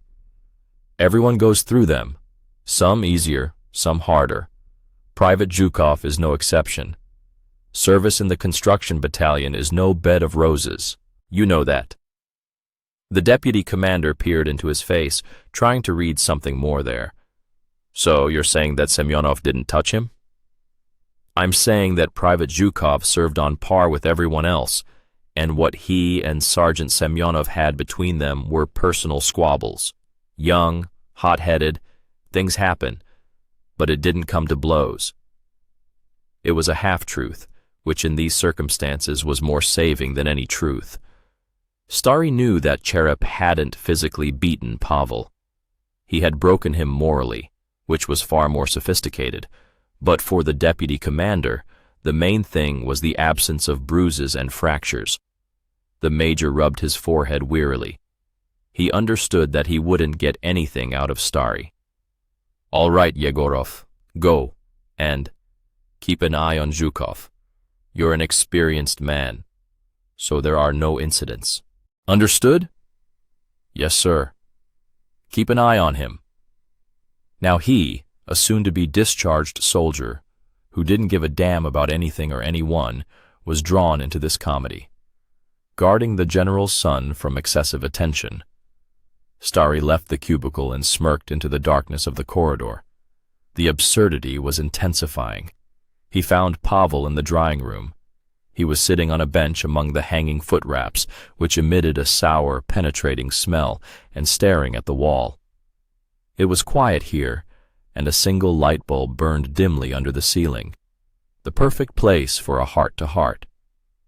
Starry sat down next to him, took out a pouch of tobacco from his pocket, and rolled a cigarette. "Help yourself." He offered the pouch to Pavel. The latter shook his head negatively. "I don't smoke." "Thank you, Dmitri." "Too bad. Sometimes it helps to sort things out." Starry lit up, releasing a cloud of acrid smoke. "So, Private Zhukov, how do you like your new position?" Pavel smiled bitterly. "What position? Son of his father? I didn't choose it. You don't choose such a position. It's passed down by inheritance. Sterry paused, taking a drag. The deputy commander summoned me, asked about you, about Cherep. Pavel tensed. And what did you say? Said you were playing checkers in the evenings. He didn't believe me, of course, but he backed off. Pavel looked at him with gratitude. Thank you. I don't want anyone to have serious problems because of me, even him. Noble, Starry nodded. But the system doesn't work that way. Now they're all looking for someone to blame. And you know who the main candidate is? Cherep, because he's the perfect lightning rod. They can blame everything on him, and our captain won't have his New Year's bonus cut, and the deputy commander will tick a box about the educational work done, and the fact that the guy goes to the disciplinary battalion. That's just the cost of doing business. Pavel darkened. But that's unfair. He certainly behaved terribly. But he's just as much a soldier as I am. He simply tasted power and couldn't handle it. The old man finished for him. And now they've given you power. Unlimited power. You can crush anyone to dust with a single look right now. You can do absolutely nothing until you get an order. Nobody will say a word to you. They'll be bending over backwards to please you and slipping you the best cut of meat in the mess hall. He looked Pavel straight in the eye. The question is, Zhukov, what are you going to do with this power? Pavel was silent, hugging his knees. He looked lost. Just a boy, caught in the gears of a system he didn't understand and didn't accept. I don't know, he said quietly. I wanted to serve, for real. Like my grandfather, he went through the war. Like my father, even though he's a staff officer, he started as a lieutenant too. I thought it was right, honest, to go through everything from beginning to end. But now what? Everyone's looking at me. They're afraid, or they despise me. Cherep today. He wanted to fix my belt. It made me feel so disgusted. Not with him, with myself, with this whole situation. The old man finished his hand-rolled cigarette, tossed the butt into a tin can that stood in the corner. That, son, is your real service. It's only just begun. Not on the parade ground, not on guard duty, but right here. He poked himself in the chest. In the 2 years I've been here, I've seen the army break people, or bend them, turning some into animals, like Cherep, others into pushovers, just waiting until they become grandfathers themselves so they can take revenge. That's the easy way. But you have a different path now, the hardest one. They've given you everything, and you have to prove that you don't need any of it. You wanted a test of mettle? Here it is, your test. Not to become scum when you have unlimited power in your hands. Pass this test and it means you came here for a reason. It means you'll become a man. And if you don't pass, then you'll remain a daddy's boy who learned nothing from the army. He stood up. His back was stiff. Let's go to sleep, General. Tomorrow's a new day, new feats of valor. Pavel looked up at him. For the first time in a long time, there wasn't confusion in his eyes. There was something new, something firm, a kind of grim determination. Thanks, Starry, he said. And for the first time, Dmitry Yegorov heard his nickname not as a statement of age, but as a rank, as a sign of respect. They returned to the barracks. Cherep was lying on his bunk, facing the wall and pretending to be asleep. His whole posture screamed of humiliation and fear. Pavel walked past him without a glance. He went to his bunk, carefully folded his clothes on the stool, lay down, and closed his eyes. The old man returned to his demobilization album. He opened the last, still blank page. He took a pen and wrote at the top in a calligraphic hand, which he had learned here in the army, decorating wall newspapers. Tempering. He didn't yet know what photograph he would paste here, maybe one of himself, against the backdrop of the checkpoint on the day of his discharge, or maybe he'd leave the page blank altogether. Because the main tempering, as he understood today, doesn't happen on the training ground and not under the lens of a camera. It happens inside, in silence, when no one is watching. And you can't paste that photograph into any album. Dmitry Yegorov, whom the company called Starry Old Man, was drawing the last letter Yai in the word Dembel, demobilization, on the title page of his album. The velvet paper yielded reluctantly, and the blade, sharpened on a stone on the parade ground, went with difficulty. Every millimeter of this word had been hard-earned. 3 years. 3 winters in Kirzachi, military boots, 3 summers in the dust of the training grounds. He was almost finished. All that remained was to paste in a few photographs and wait for the order. There was an unusual, viscous silence in the barracks. Not that blessed silence after lights out, but a tense, nervous one. Ever since General Colonel Zhukov had arrived by helicopter a week ago to check on the service conditions of his son, Private Pavel Zhukov, the air seemed to have thickened. The system, which had been working like clockwork, had malfunctioned. "Hey, Spirit!" Viktor Semenov's voice, Cherep's skull, sounded sharp, but without its former confidence. "Get your ass over here for inspection." Pavel Zhukov, who was sitting on his bunk cleaning his rifle after target practice, flinched. He raised his eyes.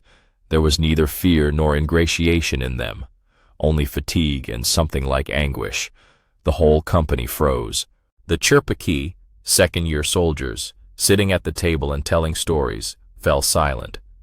The young ones, polishing the floor, stood still with rags in their hands. Everyone was looking at Cherep. Viktor Semenov stood in the middle of the aisle, his legs spread apart. His shaved head, which had given him his nickname, gleamed in the light of the lamp. He was the embodiment of old-school hazing, harsh, unbending, confident in his right to command those who had less time to serve. But now there was falseness in his posture. He was playing a role that he himself had stopped believing in. Pavel Zhukov slowly stood up. He didn't snap to attention, as was previously required. He just stood, holding the rifle, as an equal. "Yes, Comrade Sergeant," he asked in an even voice. The word comrade sounded like a slap in the face. Not dead, Grandad, referring to the senior soldiers, not a frightened murmur. An official, regulatory form of address, which in the barracks hierarchy meant one thing: you are nobody to me. Cherep swallowed. His jaws tightened so much that his cheekbones began to twitch. He'd been about to bark something about a greenhorn, about time in service, but stopped short.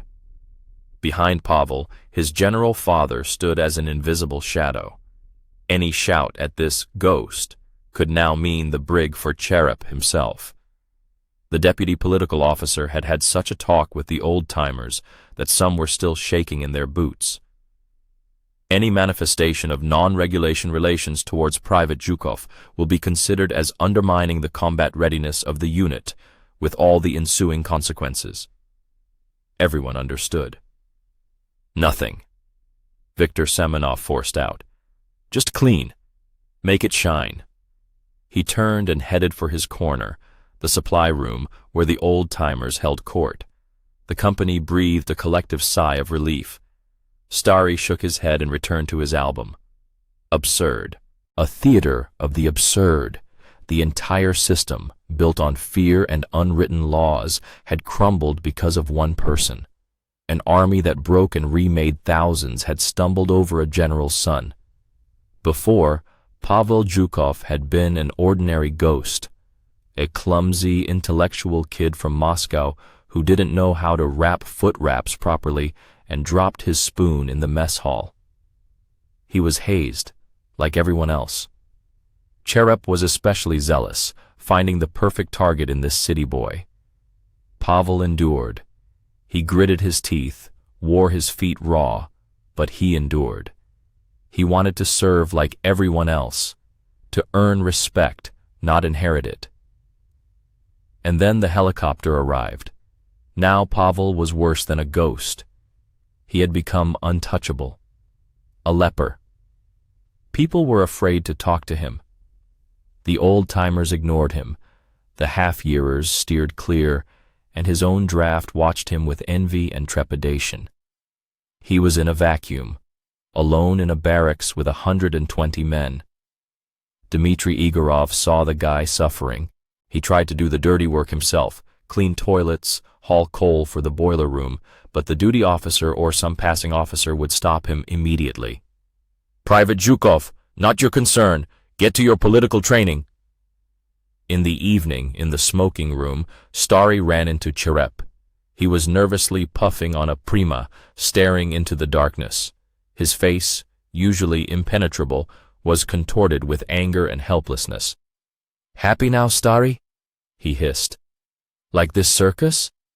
Dmitry Igorov shrugged, exhaling smoke.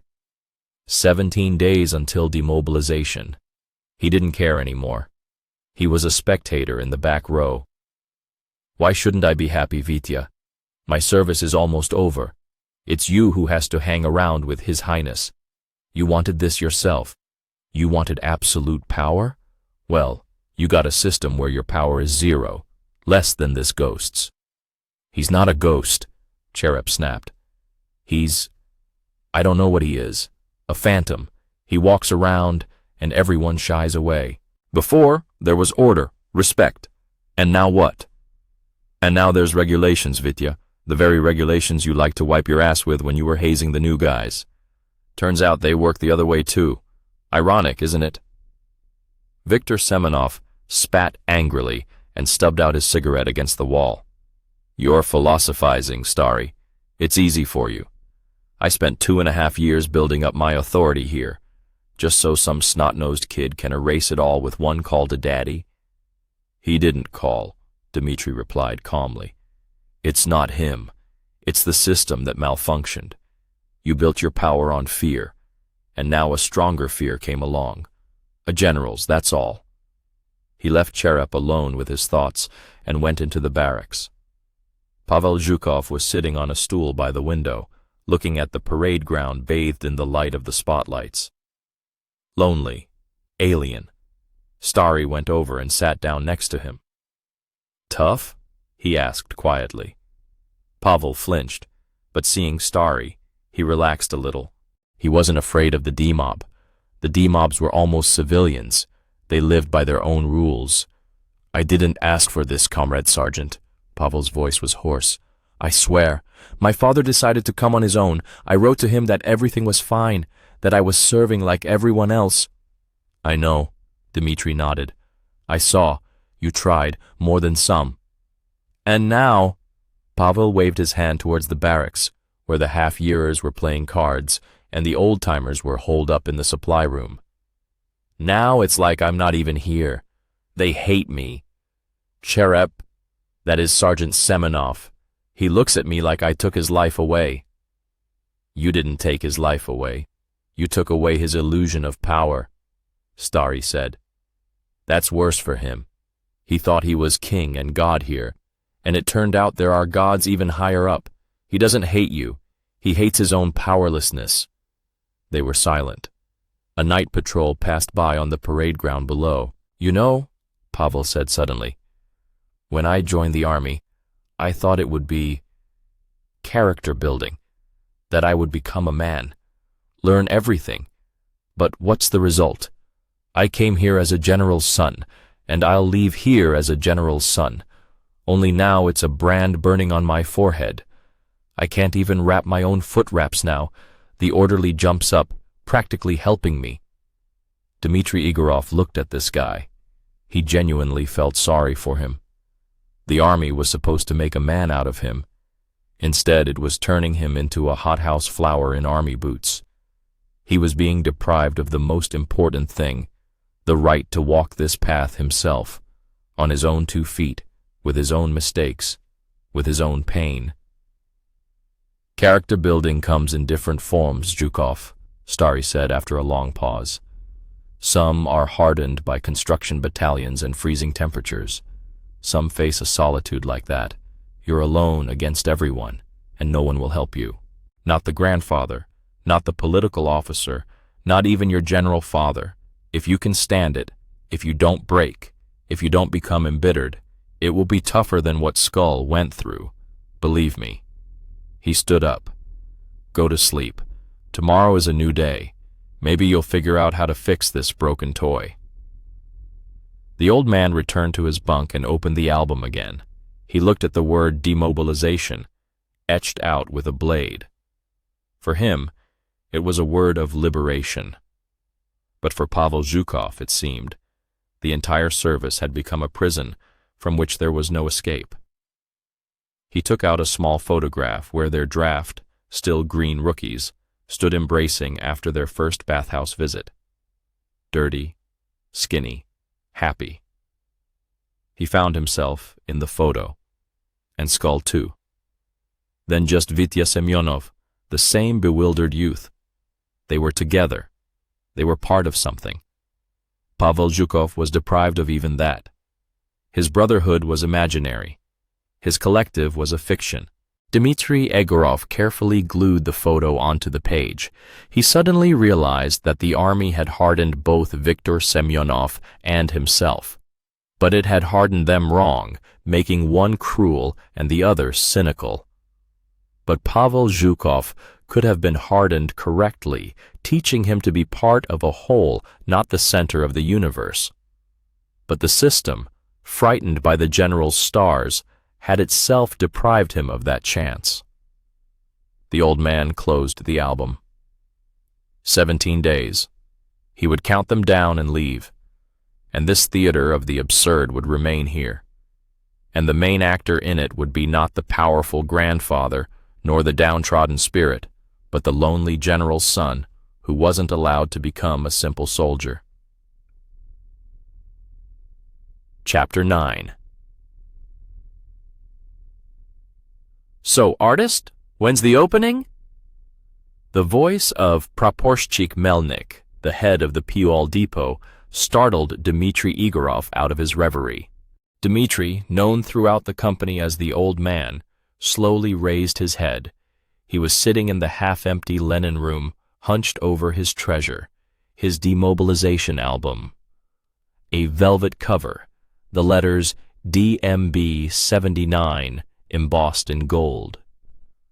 Inside, on thick cardboard pages, outlined in India ink and decorated with tracing paper images of Kremlin stars and tearful girls, his 3-year life was frozen in time.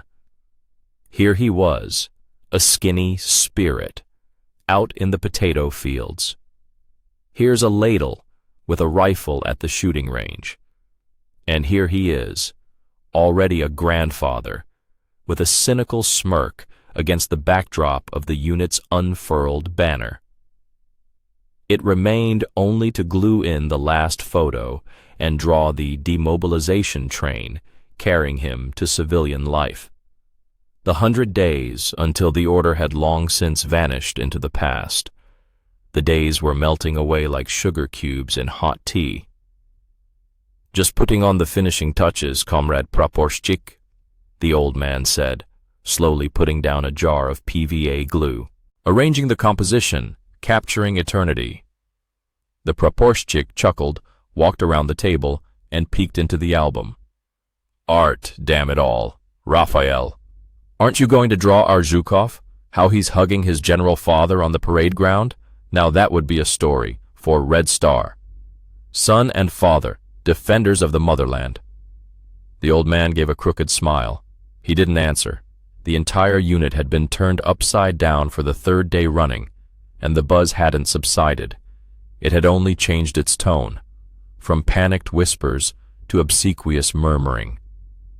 Pavel Zhukov, a quiet, dutiful spirit who had spent 6 months scrubbing toilets, catching butterflies at night on the orders of Viktor Semyonov, a.k.a. Skull, and carrying buckets of water to the bathhouse while the grandfathers steamed themselves.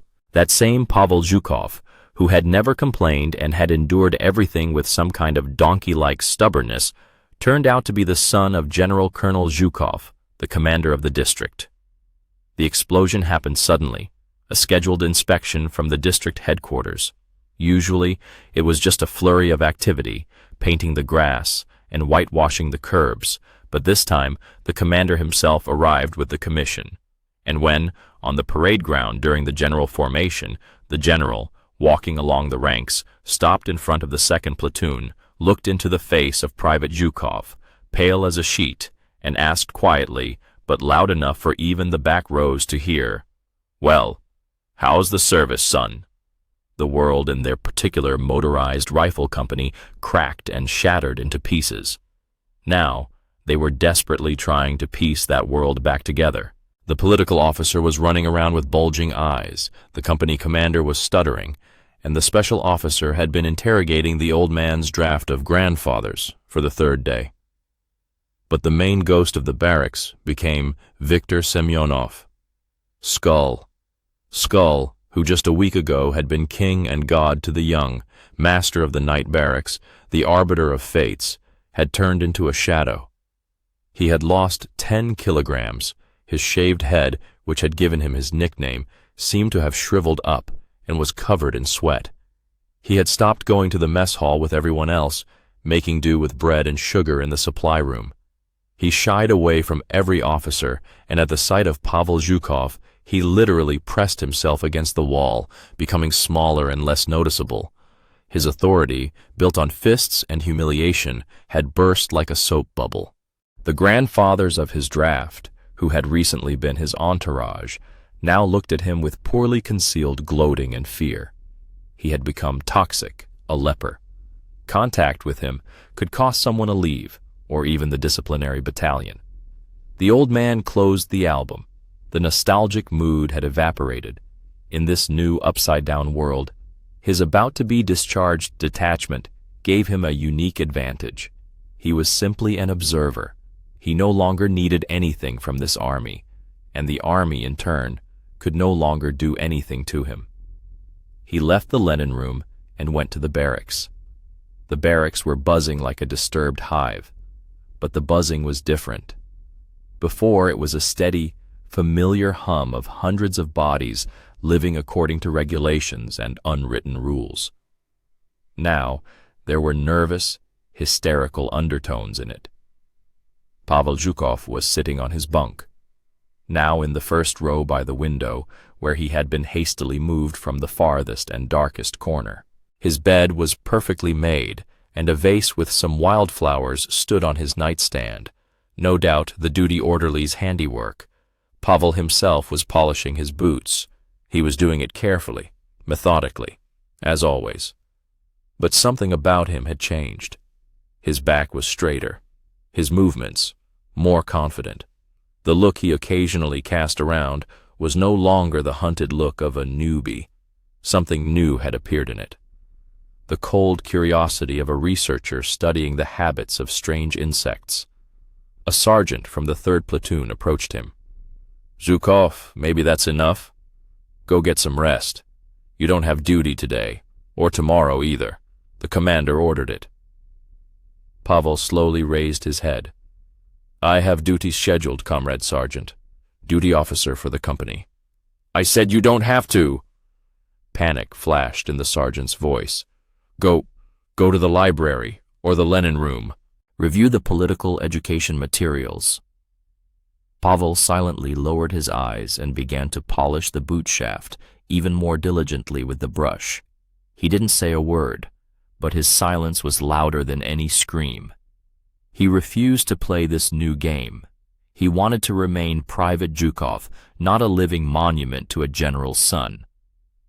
Starry, the old man, walked past, heading for the exit from the barracks.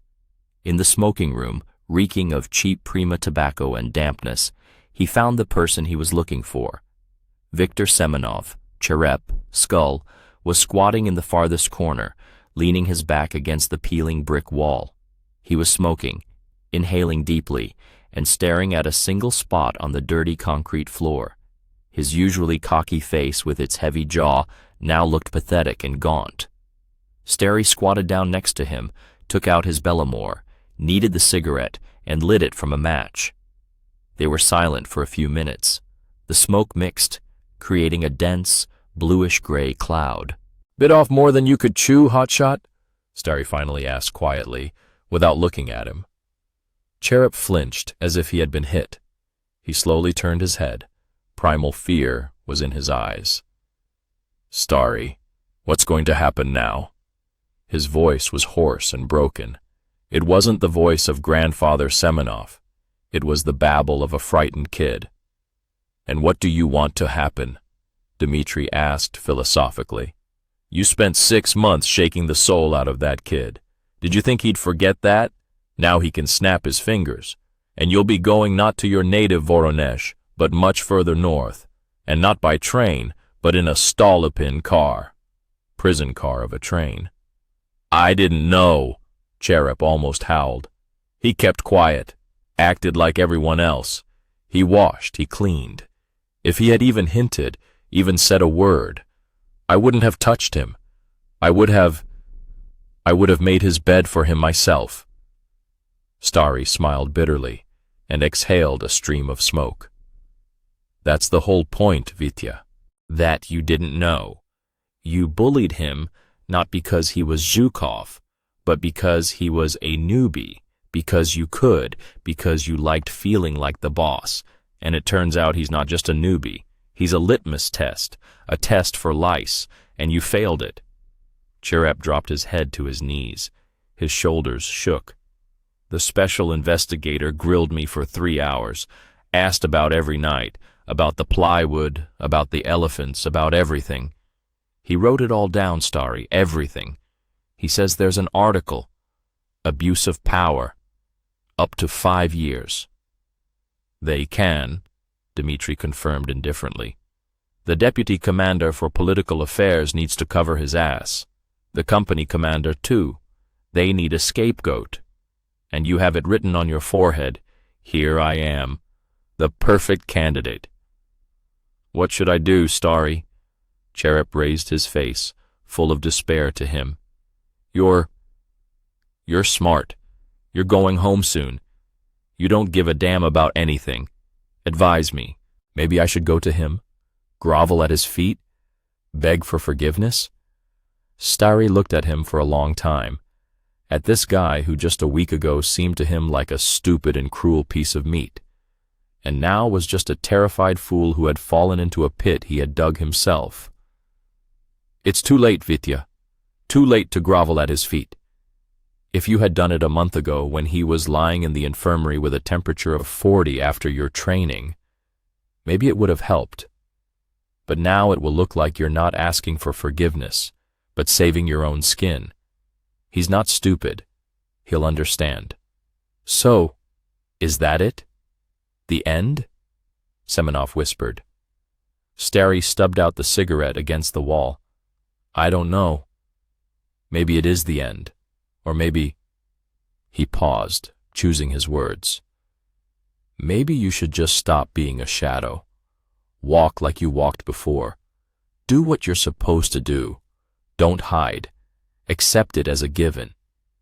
You fucked up, Vitya. Big time. So have the courage to at least not smear it on the walls, but silently wait and see what happens. Maybe the kid will appreciate it.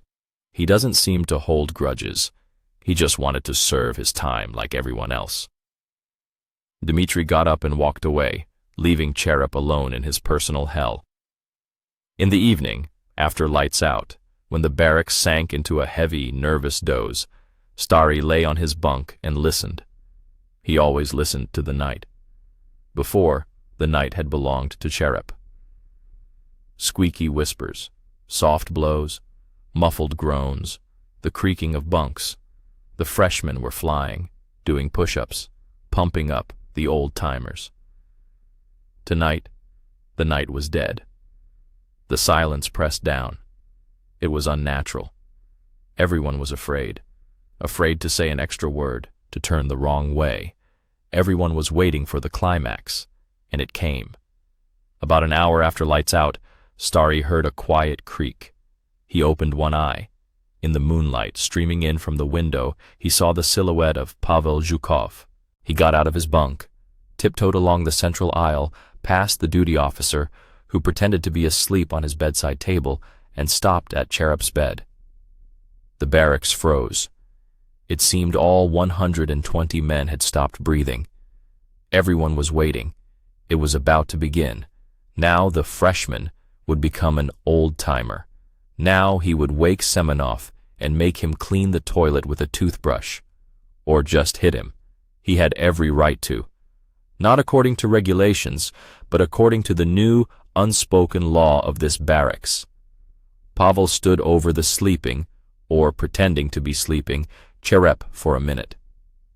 Stary saw his profile in the moonlight, focused, serious. Then Pavel leaned down, carefully picked up Semenov's boots from the floor, which he had hastily thrown down by the bed, took his brush and polish from the bedside table, and just as quietly walked towards the exit. He went to the washroom. The barracks exhaled. It wasn't a collective sigh of relief. It was a sigh of absolute, total bewilderment. No one understood anything. About 20 minutes later, Pavel returned. He had Cherep's boots in his hands. They gleamed in the moonlight like two black mirrors, perfectly polished, buffed to a shine. Pavel just as quietly approached Semenov's bunk and carefully placed the boots next to it, toes exactly on the line of the bed, according to regulations. Then he turned and went to his place. Passing by Stary's bunk, he stopped for a second. Their eyes met. In Pavel's eyes, there was no triumph, no gloating, no pity. There was only calm, slightly weary dignity.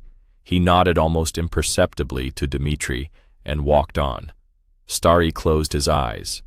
He understood everything. It wasn't an act of mercy, and not an act of humiliation. It was the strongest move he could have possibly made. Pavel Zhukov hadn't stooped to revenge.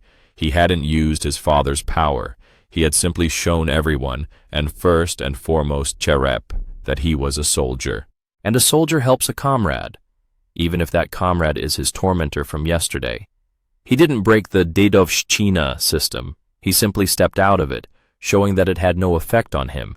He won not by force, but by spirit. That very soldierly spirit that their political officer loved to talk about in political education classes. Somewhere in the darkness, Viktor Semenov sobbed quietly, almost silently. He wasn't asleep. He saw everything and understood everything. Tonight, he wouldn't be sent to the disciplinary battalion. Tonight, he, Viktor Semenov, nicknamed Cherep, had simply been destroyed.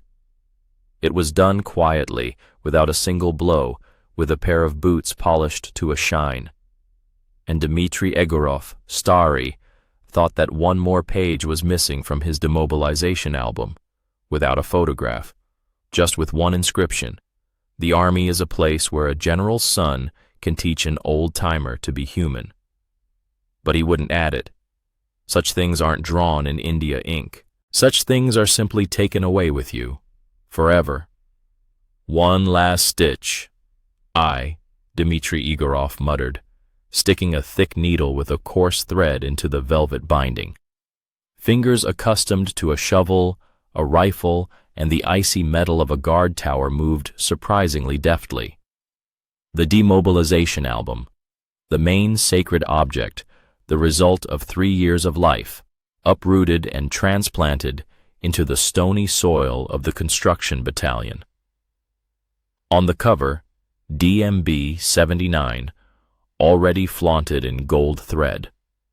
Inside, on thick sheets of cardboard, an entire era was frozen.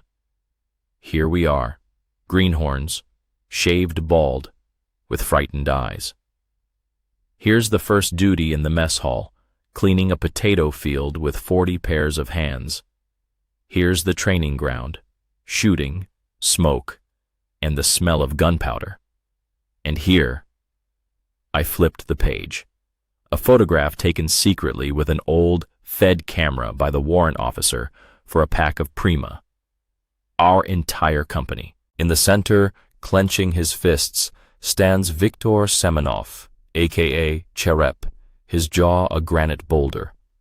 And on the edge, almost invisible, awkward, a puny guy with intelligent but lost eyes. Pavel Zhukov, the very freshman who turned our little barracks world upside down. The storeroom smelled of shoe polish, foot wraps, and cheap shipper cologne, which I used to soak the pages to mask the barracks smell. My suitcase, lined inside with clippings from Soviet Screen, was almost packed. All that remained was to wait for the evening, hand over the last affairs, and in the morning, to the train station. Home. The word sounded so strange, as if from another life. The door creaked. Pavel Zhukov appeared on the threshold. In 6 months, he had changed beyond recognition. The slouch had disappeared. His gaze had become direct, confident. The uniform fit like a glove, hemmed with a perfectly straight seam. He was no longer a freshman, beaten down and hounded. Now he was a ladle, a junior sergeant, and the new recruits looked at him with the same trepidation with which he himself had once looked at us, the granddads. "Comrade Senior Sergeant," he began, according to regulations, but immediately switched to a more human tone. "Dmitri, is it okay?" I nodded, not looking up from my sewing. My status as a demobilized soldier put me outside the hierarchy. I was no longer a soldier, but not yet a civilian.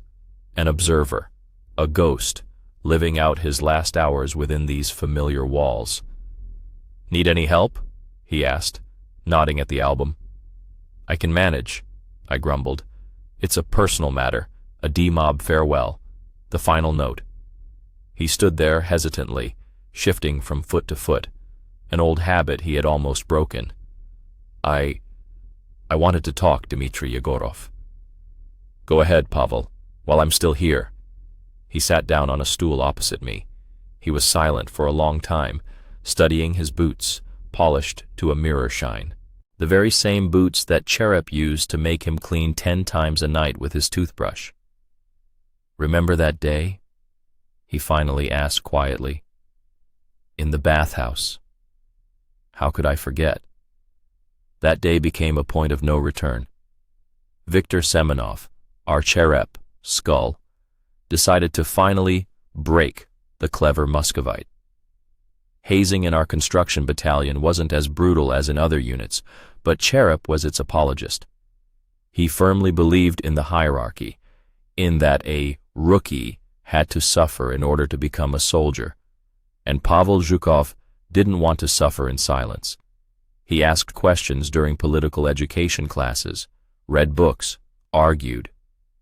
Cherep couldn't forgive that. That day, in the steam room, heated to the limit, he made Pavel stand guard, forced him to hold a push-up position while he and the other granddads flogged themselves with birch branches. I sat on the shelf above, already tired of it all, watching. I saw Pavel's hands shaking, sweat pouring into his eyes, his muscles cramping.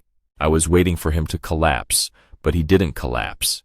He held on, and when Cherep, already heated and angry, kicked him in the ribs with his boot, demanding he do 50 more push-ups for insubordination, Pavel slowly stood up.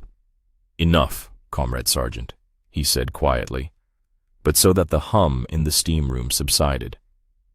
"What did you say, rookie?" Cherep roared, turning crimson. "I said, enough," Pavel repeated, looking him straight in the eye. "I advise you not to touch me anymore, neither you nor anyone else." There was no fear in his gaze. There was an icy, deadly weariness and something else, something that made Cherep take a step back. That evening, Pavel Zhukov made a phone call. One call from the switchboard in headquarters, where no one had the right to deny him access. And the next day, a helicopter flew into the unit. Out of it stepped a short, wiry colonel general with 3 hero stars on his tunic. General of the Army Zhukov, his father. He didn't give a dressing down. He didn't shout.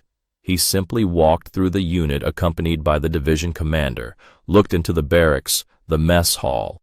He looked at his son's bunk, on which there wasn't a single extra crease, and then he summoned 3 people to his headquarters, the company commander, the political officer, and Sergeant Viktor Semenov.